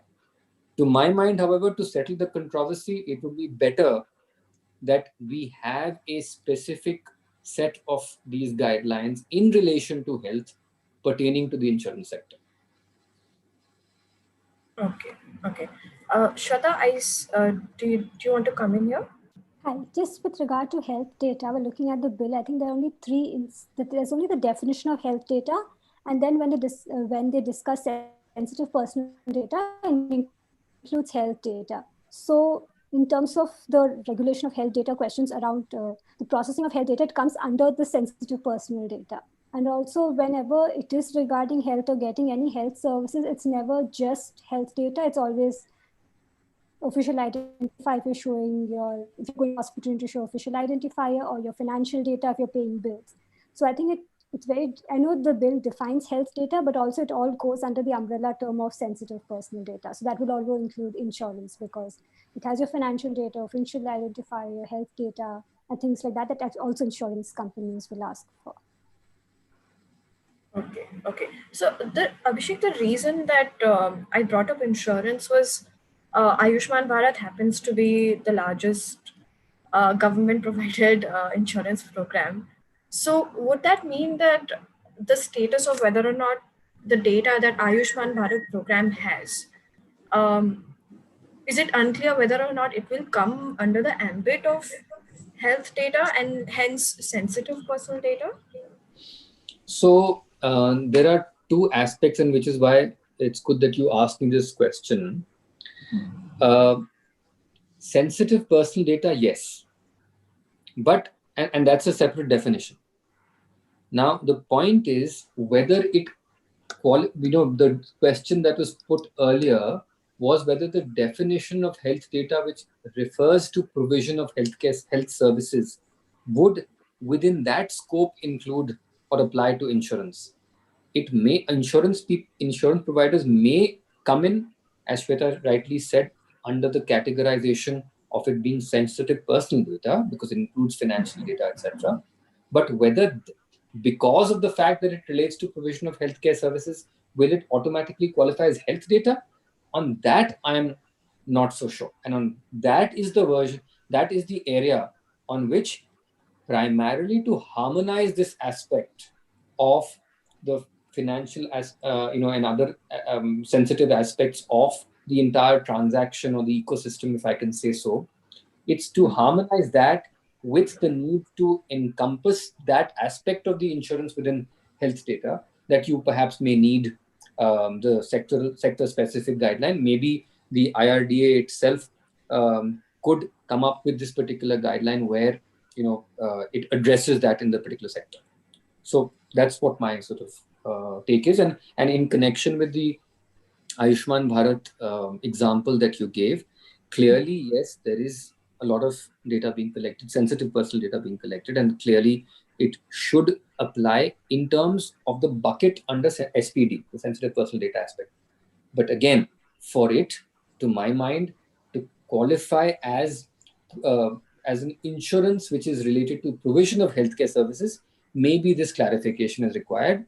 And because we are still at the bill stage, and which is the best part of the discussions that happen all across the country on the PDP bill, perhaps no other bill has gathered so much of both an academic and an open-ended discussion even prior to its enactment than the PDP bill. So perhaps the multiple inputs that are available and those that are identified as possible issues which could be plugged in at the bill stage itself, recommendations can definitely be made to the JPC to take into consideration these aspects, and where they are of the view that the legislation should not be quote unquote burdened with such specificities, then at least either the sectoral regulator or the regulations to be framed under the PDP Prospective Act should provide for it. Okay. So here I have a question related to health services, and this is something that Abhishek has already addressed. That do health services include insurance? Because the reason for that is because the bill allows for the government to process data without consent if it's for the provision of any service. So if the service given by Ayushman Bharat, which is health insurance, is included within the ambit of government provided services, would that then mean that the government doesn't need consent to process health data? So Aditi, just to add to that, what exactly I think we mean by this question is the government can process personal data without consent when it is providing services or when it is providing schemes, right? Now, it can be Ayushman Bharat, it can be any other service. Basically, can the government exempt themselves entirely, and is that okay? If I'm not right, Aditi, that, yeah. Yeah, that's precisely the question. Dr. Shroff, I can see you smiling rather sardonically there. So if you want to I totally agree with Abhishek of what you said. I think sometimes defining it a little more is better. And health services can be so many things. Health insurance is only one part of the health service. There's so many other things we can include under that umbrella. And I think maybe when we do the rules and regulations, that health services should be further defined. And provisions should be made, and we should have more clarity. Otherwise, other different interpretations will always take place. And, there are, of course, as I said, there are gaps. We talk about, there are certain data which can be very sensitive data. Let's say, even in case of the current TPG guidelines, which the Government of India has passed on notified, the prescription, e-prescription itself, if you look at that as a format, it talks about history of the patient, it talks about investigation, before it goes on to actual prescription. And that is supposed to be transmitted to a pharmacy as a document, perhaps. If that is the case, then there are a lot of sensitive data which will be passed on. It could be an HIV status of a patient. In fact, why should, in the case of HIV, if you've seen the journey of HIV, even sometimes the family member himself a husband doesn't want to tell his wife that he's not HIV positive. And that creates a lot of ethical dilemmas in this kind of situation in the nation's mind. The wife should know, because she needs to be protected. So, when you look at this, this bill in a generic format, it is good. But when you go down into the sensitive areas, there is lack of clarity. Even the critical personal data, health personal data is not defined. It's just left broadly. What is that critical, health information data which the government is talking about? I think, either we leave it as it is and address this in rules and regulations, or we further define it now itself. I mean, I don't know what the answer is. You guys are better at it because you're the ones who probably helped the drafting and so on. At which stage this needs to be addressed, it needs to be definitely addressed, is my opinion. Right. Since we are going so deeply into definitions, there's one part that has engendered a lot of debate across sectors, which is the expanded definition of personal data, which now also includes inferred data. So here I'd like to bring in Dr. Singh and Dr. Gupta as well. That does inferred data include, for instance, the diagnoses that doctors give, the path lab reports that are generated for a particular patient? What all does it include? And pursuant to that, can such data be ported to, say, another hospital? And that's where I'd also like Shweta to comment. So Dr. Singh and then Dr. Gupta.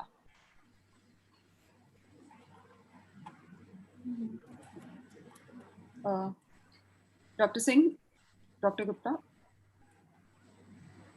I'll just read out one of the recommendations that we had made to the JPC, right? And it is in the light of all what has been said by Dr. Shroff, Abhishek is earlier, in the light of the above concerns, we recommend that personal data should not include inferences drawn from data, or that additional clarity limiting the scope of such data is provided. Further, the standard of irreversibility set as the definition of anonymized data should be reconsidered.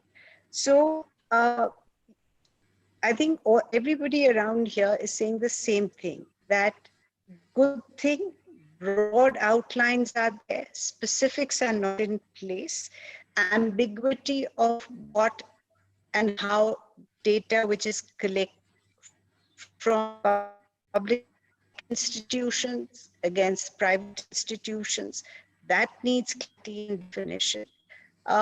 Insurance in our country today, and yes, one definitely sees this eagerness for, given the condition, that you want to push the market. But here is something where it's much better, even if we have to draw the lines should be strong, because the filling in of what goes in will be constantly evolving, right? So we shouldn't just be in a situation to jump in at this present moment.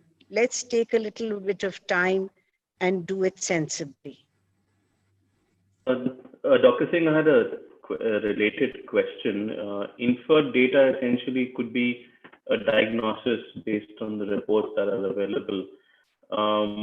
Yeah. Why shouldn't that be treated as personal data?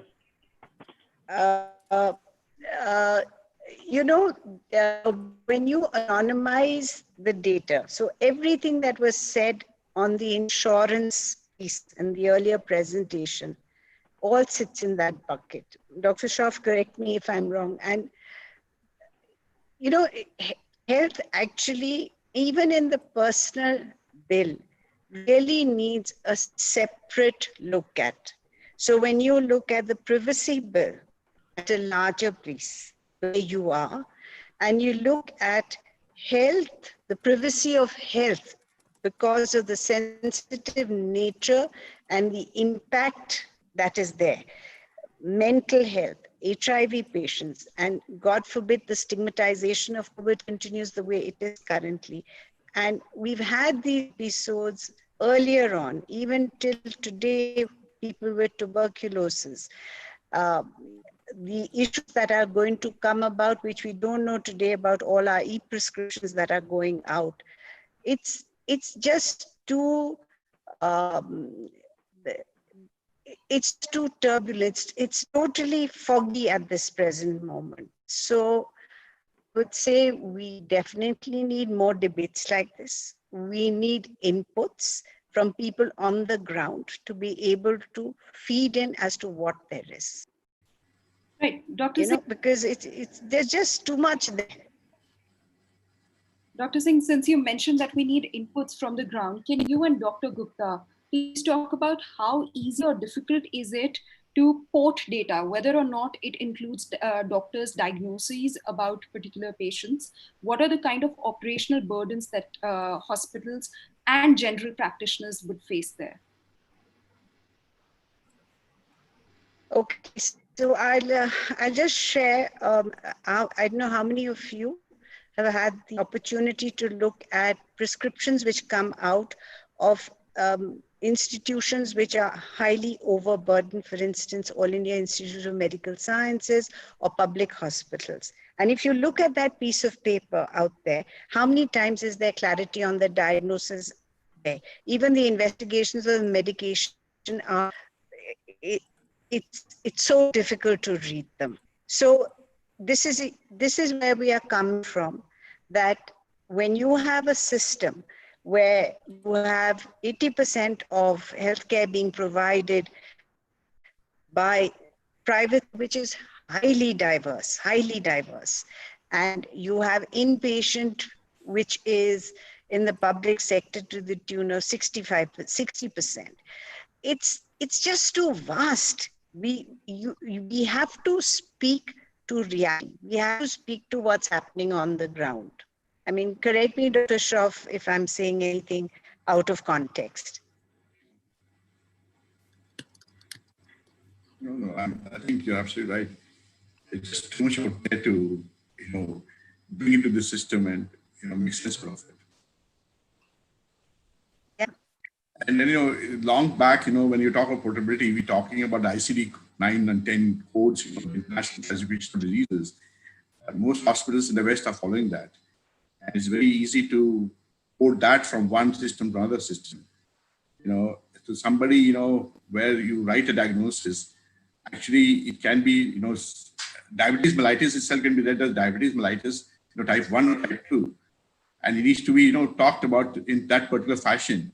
So I think when you talk about portability of any data or any information, you'll need to bring some standards in, which will have to be followed, so that the portability itself is, uniform. Otherwise, there again, that could be a chaos created. Absolutely. I mean, the current ICD codes that are there and what is being used by Ayushman Bharat, what is used by Karnataka government, what is used by Yashaswini, they're all different. In ICD-10, you have 40,000 codes. In Ayushman Bharat, you have 3,498 codes. In Yashaswini, you have 4,000 codes. So what I'm trying to say is the fundamentals have to be worked on, and it's not something like a chicken and egg situation. It's something that can happen all together, but they have to be addressed. Only then does this rest of the thing come in. So I don't think this is something to rush in. We have to debate it. We have to figure out what are the challenges on the ground and then move forward from there. Dr. Shroff, there's one thing that I was hoping you could address. So the bill doesn't talk about what happens to a patient's data after they've passed away. Yes. Right. So under what circumstances do you think this data should be retained by the hospital or by wherever the patient is getting the service?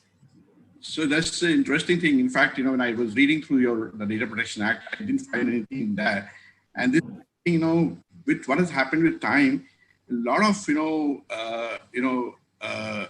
once a lot of people are dying with their passwords, their logins, and so on available. And now with this technology available, we're talking about genetic data. We're talking about cloning. We're talking about, sperms which can be used after death. You're talking about there are about 10 million eggs which are stored in various biobanks in the world. We don't know what to do with that, whether we need to destroy it. So there needs to be something to address that. In fact, the GDPR doesn't address that. None of these bills at the moment address that. We're also talking about a market of telepresence, where you're talking about people who will be kept alive after death. A person may not want to do that. A child may want, a sibling may want, their parents to be coming on alive after death, in telepresence kind of situation. So we need to have some discussion on that aspect. What happens to your personal data? Because once you die, all your personal rights go away. So is that in the same way, after death, will everything stop existing? But there is a possibility with all the provisions which are already available today, with technology being available today, that in future we will have these kind of people who will be kept alive, in various ways. So do we need to give some provision to that person? Does he want that to happen to him or her after they're dead? So what rights do they have to? They need to create maybe here again, you can use the advanced directive here, where you can say that, no, after I'm dead, I don't want anything to happen to my data. I want it to be destroyed. In fact, Yahoo is the only probably, mail, I think when you create a mail, it actually prompts you to ask you, after death, do you want your data to be deleted? So we need to look at this perhaps in the situation after a person is gone, what do you do with that data? And there'll be more and more such data will be available, and we'll not know what to do with that data. And remember that, this again, data is going to be, health data is going to be commodity. I see perhaps in future, you could be trading health data, just like you trade commodities. So, you could have all kinds of situations. And then in India, there is also fraud, impersonation. And it'll be easy to do those frauds, especially in home healthcare market, Right. So, Dr. Shroff, I just wanted to, since you talked about the unlocking of health data as such, right? And that is also something Vishal Gondal talked about. Dr. Varun, I was wondering about the concept of consent managers in the bill and how they are regulated. So do you think it's sufficient for them? Just before you do that, I just wanted to mention that we're running a little late on time. It's okay. I hope it's okay if we go on till 4:30, since the first session took a little bit longer. And we also do want to bring in participants into this discussion for their comments. So, Nikhil, I think we'll give 15 minutes more, 10 to 15 minutes more, and then we can move on to Q&A. If you have a lot of Q&A, I think you should take the Q&A.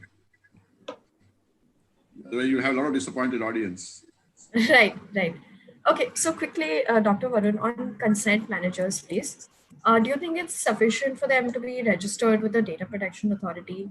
And apart from just granting and revoking consent via consent managers, the bill also says that user rights such as portability, the right to correction and erasure can be exercised via the consent manager.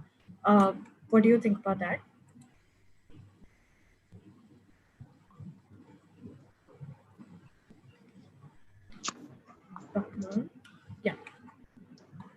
Yeah, sorry. So I think there are a couple of parts to it. One is, I would say that I would take a step back and say that when a person, the consent managers, the concept of consent managers, and then registering that with the DPA, and then the whole process seems to be very, very manual. I don't know how do these consent managers would handle the metadata and all those other stuffs. There are some user profiles. How would they handle? There are so complex things.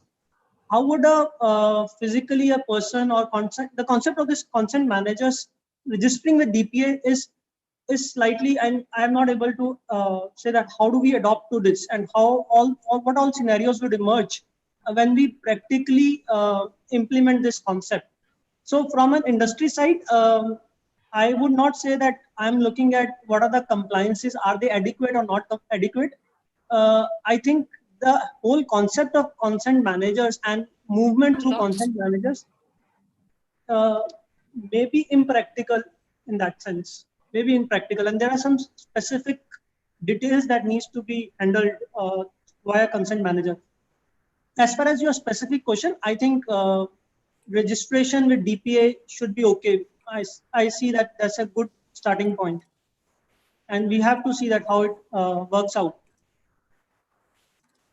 From a theoretical kind of thing, I think that's a good point. And I just also wanted to make one point regarding this data portability, which was discussed. Should I do that, or will that be a distraction? A quick point, I'll make that. We face a lot of challenge. Please go on. Yeah, we face a lot of challenge in data portability in the sense because there is no standardization of medical data across the hospitals, pharmacies, diagnostic labs. And there was a very, very good step that was taken by Ministry of Health. Then they found a CDAC Pune, and they were concept they introduced was a SNOMED city. CDAC Pune was made as a center of excellence for data standardization, so that data portability among all the institutions becomes easier. And they started, they had a lot of things. They did a lot of trainings. They took a license from SNOMED city, and that license was being given to all the institutions. So there was a huge, humongous work that was being done on standardization of the data so that data portability among the institutions becomes easy. And then there is a whole set of controversy between ICD-10 and SNOMED City, and they are talking to each other for everybody to understand that medical terminologies needs to be standardized, and ICD-10 and SNOMED City are the two international standards. And some of the institutions, they follow no standards. Some institutions follow ICD-10 and ICD-10 for reporting, and for specific hospital incidences, a lot of the institutions, they follow SNOMED City. So I think, we would go 2 years, 5 years backside if we don't continue working on SNOMED City or some other standards. It's easier for somebody, some officer to come and say that, look, SNOMED City is not good enough, this is good. But the entire work that was done by the team on ground regarding SNOMED City, I mean, that was a step forward, I think. And we have taken a step back by not including SNOMED City as a constant. So I think there's a lot of push that is also required on the standardization across government and private institutions. Right. For portability. I think standardization is an issue that all of you have raised, both vis-a-vis health records as well as data portability. Now, when you're processing health data as per the bill, whether you're a hospital or an allied service such as 1mg, you're designated as a significant data fiduciaries. That means you have a higher compliance burden, whether it be carrying out data protection impact assessments, appointing data protection officers, conducting data audits. So what kind of burden does it place on A, big hospitals, and B, on smaller, on doctors with smaller clinics? So Dr. Shroff, I'd like to begin with you. Dr. Shroff, you're on mute. Yeah, I think, it will vary. Like, for a large hospital, the compliance will have to be different, perhaps from a smaller hospital, which only does, let's say, a few procedures. Or maybe they don't even operate. They just see patients in the clinics. And they may have some outpatients. So you can have a standalone diabetes clinic where only a patient comes in for a day. And then you could have hospitals where a patient stays, of course, obviously a large hospital. And then you have people like 1mg. So you'll need to define these requirements depending on what you're addressing.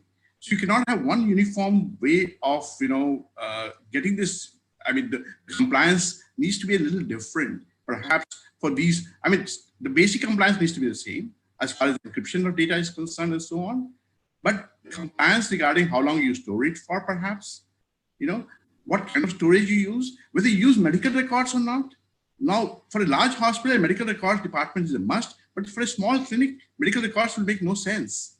So, and then again, when you talk about data, portability, if you're going to talk of that across the board, then you'll need to have some kind of medical recording system for everybody. And that will add cost to the healthcare. But what I am hopeful of is with health insurance coming in a big way, and the same thing happened in the US as well. With health insurance coming in, a lot of these standards came into place automatically. Because, when it comes to reimbursement, you will need to follow those protocols. Even today, when you look at our health insurance sector, it is so fragmented. You look at those forms, those claim forms from one health insurance company to another health insurance company, and they're all different. What I can't understand is why can't we uniform them, first of all? So, those uniform. So, Dr. Shroff, would you have a wish list of sorts that you want with respect to the PDP bill, 4 or 5 points that you think need to get fixed or should be better, should be made better? So why you said a standardization? Yeah. Obviously, we already discussed a few of these. From my point of view, I also work in organ transplant field. And that's another, minefield in a way, because the kind of data which we're collecting is very, very sensitive data. We're talking about not only, looking at the health status of the patient fully, but we're also looking at, on the other side, healthy people donating who are not diseased. And some of them are donating out of altruism. And some of them are donating, after their loved ones they passed away and their loved ones have given the consent for donating. So we are capturing those data. And that is a very sensitive data. And the storage system at the moment are all fragmented. They don't even have a security handle on some of these websites. So a lot of education will need to be given before we can actually make this all functional. and practically applicable. So I do have a wish list, and we can discuss that. But of course, obviously, it's short of time. But as I said, I would like to see what happens after a patient is dead. That's definitely, I would like to look at that. I'd like to look at genetic data more in a better kind of. We need to look at this in a more defined format. What we can do with the data and what we can't do, that needs to be defined. And there are some gaps here and there in this. In fact, if you look at health itself, health data is defined, but if you look at health itself, health has a different definition. And are we following the WHO definition? If you're following the WHO definition, then the social angle comes in as well in the health data. It says physical, mental, and social well-being of a person. Whereas our health data only talks of physical and mental well-being. So, there are those areas which needs to be addressed in this bill. And definitely as we go forward in the rules and regulations, I think we need to give those, that if we are going to leave those gaps in this, then we need to define those things like health services and so on when it comes to rules and regulations. So these are. So Dr. Shah, we'll reach out to you for a list as well. Shweta, do you have a list of things that you would like to see change in the bill? Any concerns or any changes that you'd like to see? Sure. So I'll just start with what common I have with Dr. Sunil, that standardization definitely needs to be a proper standard. It makes it easy for the bill, even when new technologies are employed or used. So the bill can be relevant, then instead of having a case then and then questioning whether does the bill cover it or not. So standard sense. Also, with regard to going back to significant data fiduciaries and data protection officer, I think it's not just significant data fiduciaries who should have a data protection officer, but also all data fiduciaries that are using sensitive personal data. Like this is requiring a number of data fiduciaries instead of just having them for the particular class of data fiduciaries, the significant data fiduciaries. Again, definitely the another question that I have is notice, the question that's talking about notice in case of updation. Right. In terms of there's rationale for not having multiple consent because of consent fatigue. If you keep giving consent, people do get fatigued of it. But still, I think for extremely sensitive personal data, if it's being collected anew, because business models change, mergers, acquisitions, and companies' models can change, then I think there should be consent taken anew for like new uses of the data. And then another question that I have, which is pitching in with the both sandbox and the significant data fiduciary, is that both deal with new technologies, but sandbox is given a more relaxation compared to significant data fiduciaries, which are more stricter. So I think there should be something that links significant sandbox or the companies that go through the sandbox, and do they become significant data fiduciaries later on, especially with the use of technology. Also, sandbox gives a lot of leeway to these companies, but during the sandbox, for example, they don't have to go against clause 9 of retention of data. They have a bigger. What happens when they come outside the sandbox? And also with regard to new technologies, I think that's a question. I think that makes it 5. But if they have more, Dr. Gupta, do you have a wish list?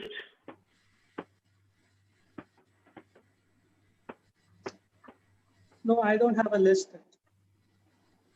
Okay. Dr. Singh?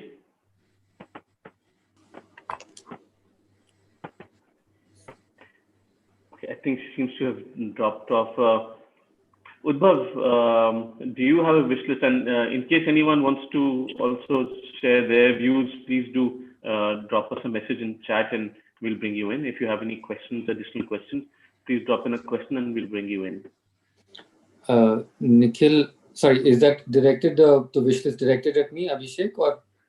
Oh yes, Abhishek, please, your wish list. I'm sorry, I couldn't see you there. No difficulty. My video is not working, so sorry for that. Just very quickly, I think broadly, one aspect which was put to me as a question, clarity in definitions, and specifically on medical emergency and the aspect of research, scientific research, health research. There should be either via the enactment or the bill itself, or maybe in regulations to be framed thereunder, the informed consent aspect to be amplified by a requirement to transmit that consent in vernacular, so that the informed consent is truly informed. And of course, just taking the same point forward as Shweta also said with regard to greater emphasis on innovation aspects in relation to the sandbox usage thereof. I think that the present provision should be adequate enough. I think it's more the manner in which it is implemented, which is going to be of greater import. Okay. Udbhav? Thanks, Nikhil. And I think that the experts who've spoken so far in and people who will practice this field are certainly better placed to make many of the recommendations that they've done so far. But I had three basic points. The first one was, and it's already been mentioned in the discussion, but I think that the amount of guidance that the Data Protection Authority, when it will be set up, and that it will have to provide for informed consent when it comes to healthcare, will be a very different threshold from traditional standards of informed consent. So if one looks at how consent currently works for, say, mobile applications where one does financial transactions or even health transactions, those thresholds of consent broadly are the same as you would when you would say to create an account on Facebook or Google or on TikTok, right? And I think that the threshold for informed consent when it comes to health data needs to significantly increase. And there's already precedence in that taking place. If you look at how medical trials and outcomes are governed by healthcare regulators all over the world, including India, they're at a really high threshold and standard. And just because some of these medical trials can now happen on apps on people's phones doesn't mean that there should be a low threshold of informed consent. And I think it's important that that this is referred to in actual guidance issued by the Data Protection Authority, but also that the definition of healthcare data accounts for this special standard as well. The second is that currently the Data Protection Bill has exemptions to the government at large, and I think they create some very interesting scenarios where some of those government exemptions may apply to government hospitals and government healthcare projects as well. Even within programs like Ayushman Bharat, but also other programs, it's quite possible to imagine them becoming a hotbed for low-hanging fruit when it comes to medical research, because of the fact that the government will be able to apply differential standards of privacy to its own healthcare policies, because the bill allows it to do so, because it is, at the end of the day, the government is providing you that service. So to make sure that the government exemption, which exists for a variety of reasons, doesn't leak or leak into healthcare related concerns, I think is going to be quite important. And the final point is on a dedicated regulatory solution. I don't think that there are already so many regulators in India for healthcare related concerns, but and so it's hard to imagine a dedicated healthcare regulator, but it's all at a minimum, I would imagine, and there is some precedence for this in regulators like the ICO in the United Kingdom, where they have a dedicated healthcare office within the Data Protection Authority, where they look into sort of medical concerns and generally healthcare related issues in a sort of dedicated manner within the Data Protection Office. If all of these things were to not take place, I would say that there is a very tangible chance that India, because of the fact that we don't have a data protection law, will become a test ground for many exploitative practices that in countries like the United States of America with HIPAA and in Europe with the GDPR are simply outlawed. And because we don't have those regulations, and even if the law were to pass tomorrow, it's quite likely that the law will not come into force for at least 2 years, maybe less, maybe a little more. And that shouldn't be this. So this narrative that regulation and innovation are mutually exclusive to each other is simply incorrect in the world of healthcare, and that expectation, I think, should really be rebalanced. So even until we get that regulation, we shouldn't allow practices that would become illegal the day the regulation itself becomes active. Right. Thank you. I think that's a great point. Vatsal, you wanted to make a few comments. You're on mute. I know. Hi, Nikhil. Thanks for having me here. Just a quick introduction. I'm a partner with the leading law firm, HSA Advocates, and we advise a lot of companies, especially tech companies, on their privacy by design policies as well as on the compliance. So the inputs I'll probably give will maybe slightly contrary in some cases. So I'm firstly glad that I'm coming in. You see, the exemptions that the government has asked for, that the state has asked for, it's for anonymized data. What needs to be clarified is that data which is anonymized can be sought, not the analysis or the insights to the data. If you want to create a framework for tech companies to really flourish, their algorithms and their insights cannot be plowed in by the government. So that needs to be very clear. That would You're referring to inferred data, right? You're referring to inferred data. I'm referring to anonymized non-personal data, or you're referring to? No, I'm referring to the power under, I think, clause 91, if I'm not mistaken, which talks about state exemption for processing, which you were referring to also, I think, 10 minutes which is back. 35, yes. But there's another exemption in 90, which I'm referring to, which is talking about anonymized data. Yes, so that's where I think the confusion about the personal data definition also arises from. Yes. Data includes inferred data now. So we don't know when does inferred data end and anonymized data begin. So that's the point that Nikhil is bringing in, that when you're running data analytics on it, it can turn into anonymized data, but it's also the intellectual property of the data fiduciary. Yes, so the insight, that's what I meant, that the insight should not be plowed into. That's something which is very clear, because we represent a lot of blockchain companies and we are facing this as a practical difficulty right now. Second is, in terms of deletion, any technology which adopts distributed ledger cannot have a deletion mechanism. The only thing you can do in a blockchain is you can add blocks to it so that it gets erased with time. So practically, in an advent of technology where DLT is becoming mainstream and Hyperledger is now going to be adopted, there will have to be some caveats which will have to be drafted in. What I want to also point out is this is not a bill. This is like a white paper. This is just a privacy white paper, because everything is going to be subject to regulations. Right. So let's not look at this as an omnibus code, because it's not, right? We are already been giving recommendations.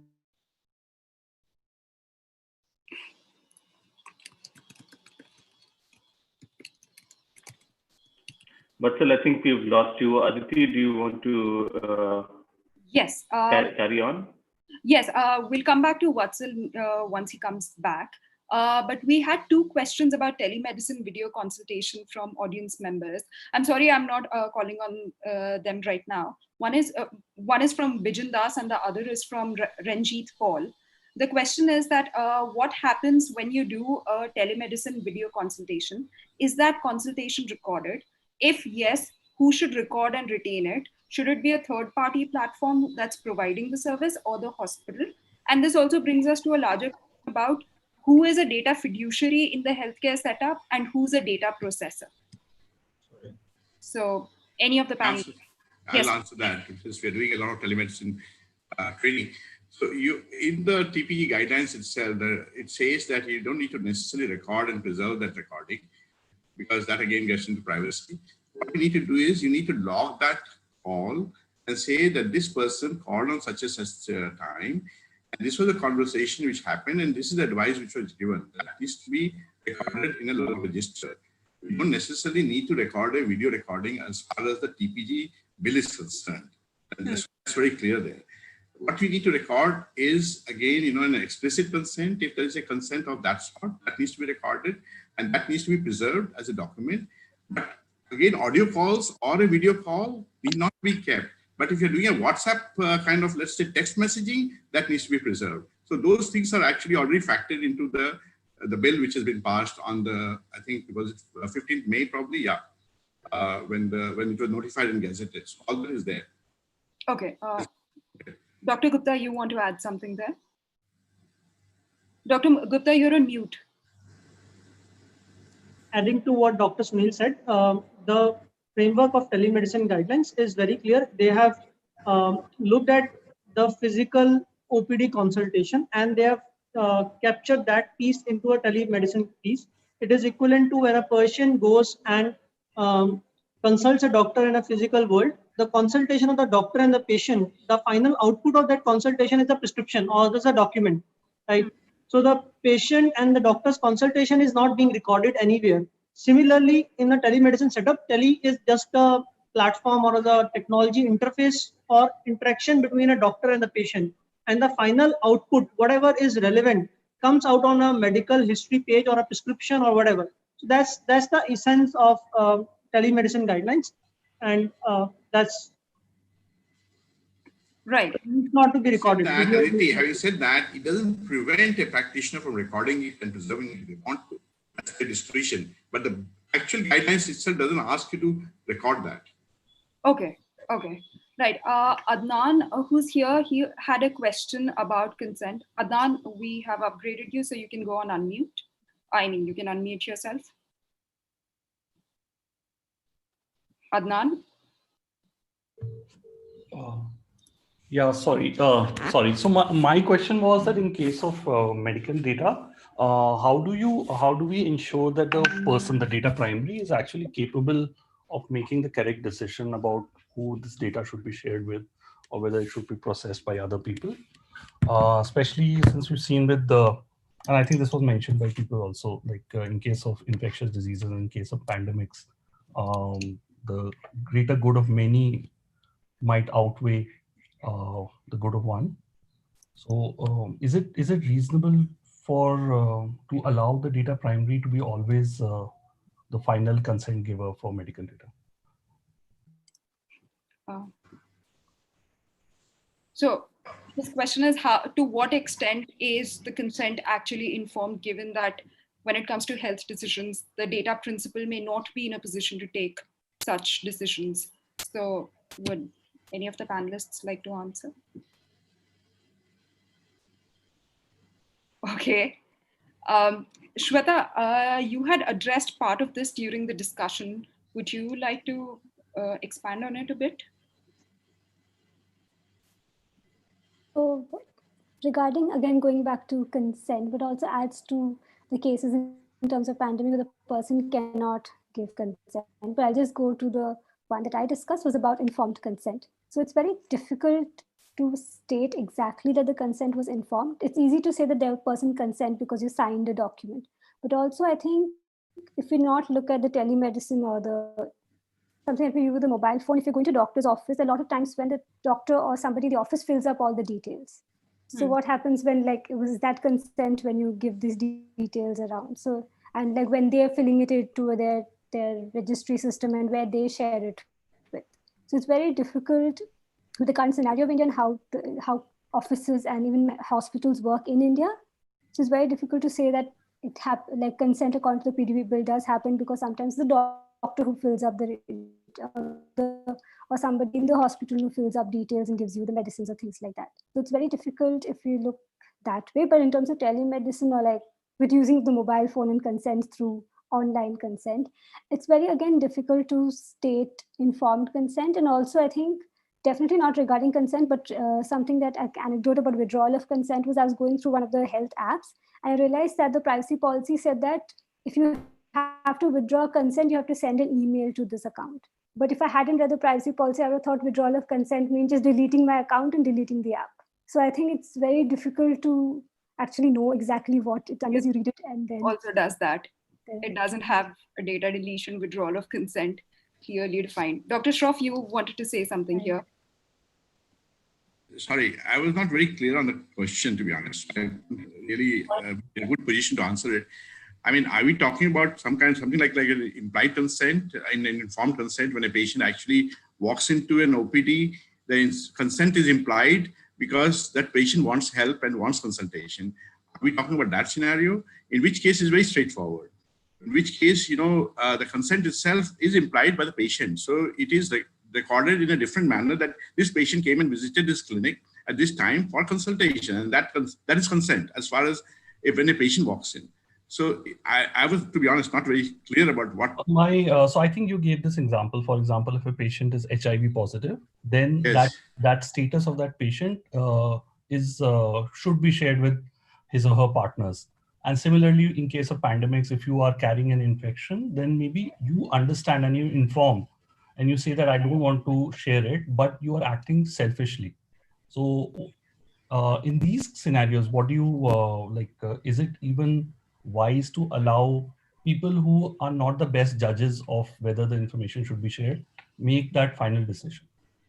Yeah, that is a very, yes, of course, in that situation, definitely the privacy of the patient matters, very much.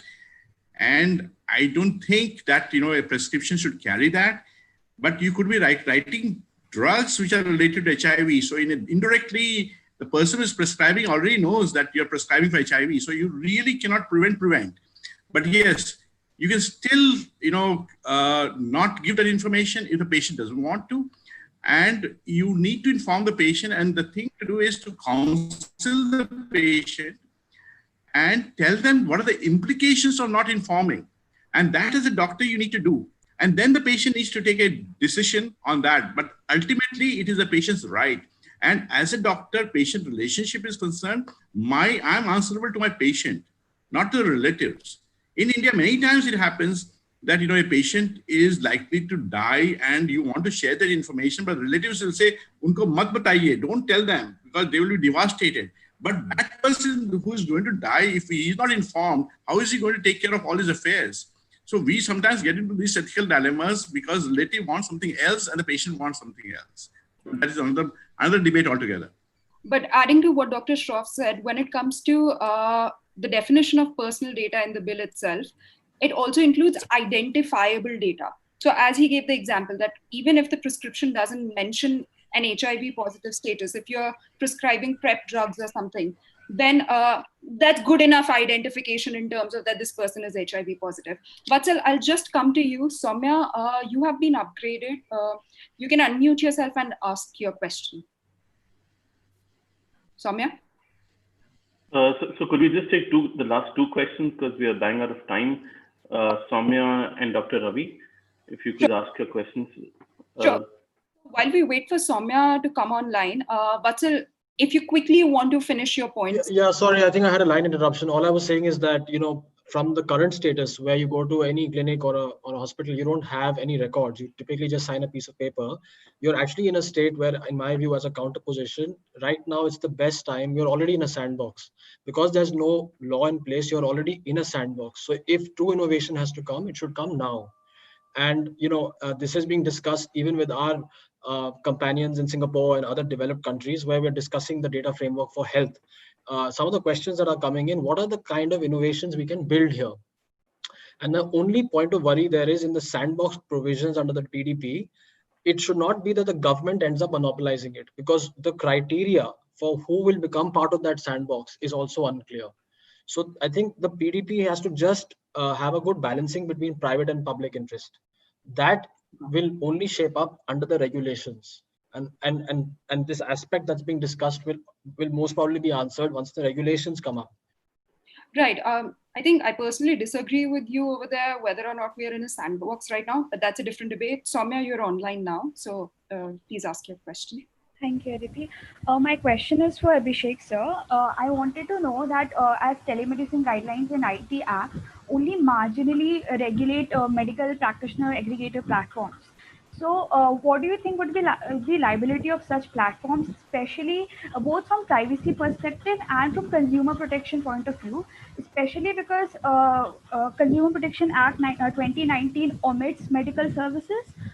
And also, what do you think would be the principles that would guide such a law, and which, do you think central government can enact a law, because health is a state subject? So, what are your views on this?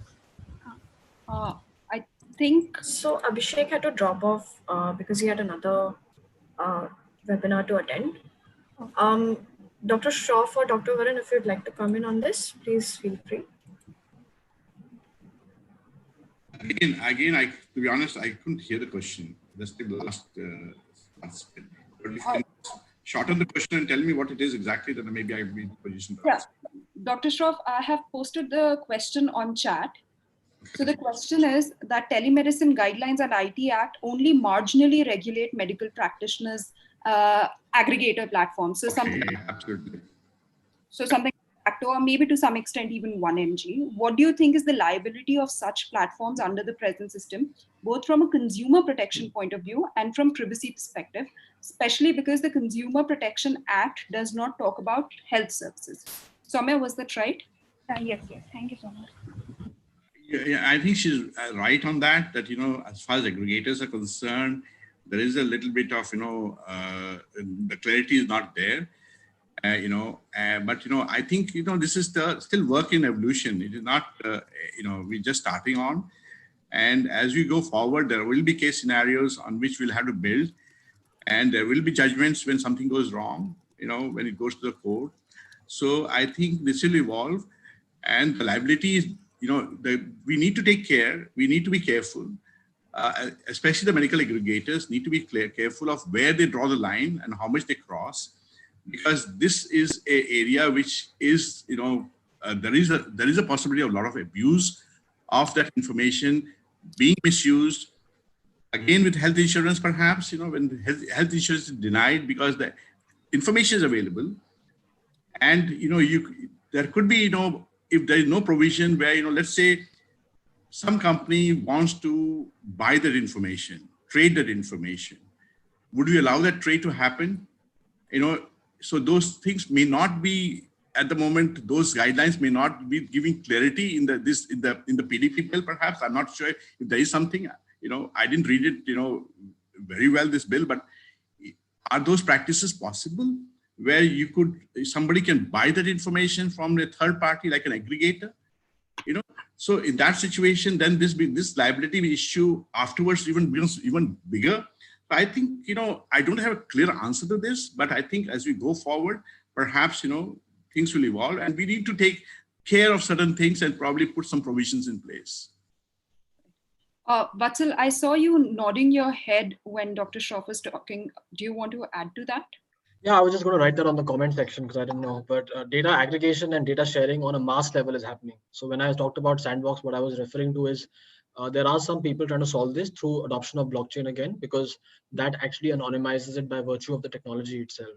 So my concern is, can we look at making exemptions under the PDP for any company which is adopting DLT as a technology? Because you cannot have real-time transmission of data which is safe and secure in the absence and take consent each time. That transfer of the consent for transfer of personal and sensitive personal data, we can't do it practically if it's a blockchain technology. And so that's what I was trying to actually talk about. The data aggregation per se is happening already. And the solution is blockchain. And if that is a solution, then don't have the transfer provision applicable for blockchain companies. Fair enough. Dr. Ravi, you had a question. You can please go ahead. Sure. Thanks a lot. Very interesting inputs throughout the session. So I was bringing an analogy to what happens in healthcare. In hospitals, patients come with their health. Doctors practice from their discipline point of view. They add value, and there is a nice transaction. This is known. Now, the same thing if I apply to data, patient brings in their own health data. A solutionist adds value, and then the patient benefits. So from this point of view, what are the responsibilities lying with the patient? This is the question to the panel. Are the responsibilities defined to the patient or the user of the data solution? Anybody from the panel who wants to take that what are the patient's responsibilities? It's not just about rights of the patient, but also certain duties perhaps that come in. So what could those be? Ravi he himself is, he could answer that question because I know Ravi well, and I'm sure there's a purpose to his question. But Ravi, do educate us if you have any thoughts on this, because I know we are running out of time. And I would like to hear your perspective. I do have a perspective. If you don't mind, Nikhil. Yes. I do have a perspective, but yeah, this is the August panel with multiple disciplines coming in. My simple point is like this: all throughout the session, we have heard businesses actually trying to use the data and position to the market that please use it this way. It's coming at a very cheap rate. It adds value, and that is a tough sell. The point is, as it happens to the hospitals, even hospitals, we do a lot of risky activities, but there is a respect what comes from the users. Since we are fresh in the system, we are bringing in the data-centric approaches, we can think of bringing what a patient should do themselves to capitalize on these opportunities. Like all we are discussing here, not even one patient is there, but we are thinking for the entire world, isn't it? What people would benefit. So just a thought, maybe in that line, we could do a lot many things together. I want to represent the medical field as a lifestyle physician. A lot of data, what I use, I organize data for the people. I do get respect. People, after knowing it, they are happy to pay the fees what I charge. It's not less. The same thing applies for everybody is what my simple sense is. Right. Thank you, Dr. Ravi, for your question. We are way beyond time. So I think we're way beyond time, but I think this is a conversation that could go on. I'd like to thank all of you for joining us, for participating. Special thanks to our panelists, Shweta, Dr. Shroff, Dr. Singh, Abhishek, and also especially Vishal Gondal for starting off a conversation from a perspective that we don't normally get to hear. Also, thank you, Dr. Gupta, for joining us. We'd like to thank Microsoft, Google, the Telemedicine Society of India and also TMT Law Practice for supporting this discussion. I think this is going to be the first of many such discussions that we need to have to understand issues related to the bill better. Thank you all for joining us. We'll be compiling some of these inputs that we've got on the call into a short report that we intend to send to the committee, to the Joint Parliamentary Committee, so that they have a specific input related to the healthcare industry. So if you have any inputs that you'd like to mail us, please do that as well. Shweta, thank you for joining us as well. Thanks, everyone. Thank you.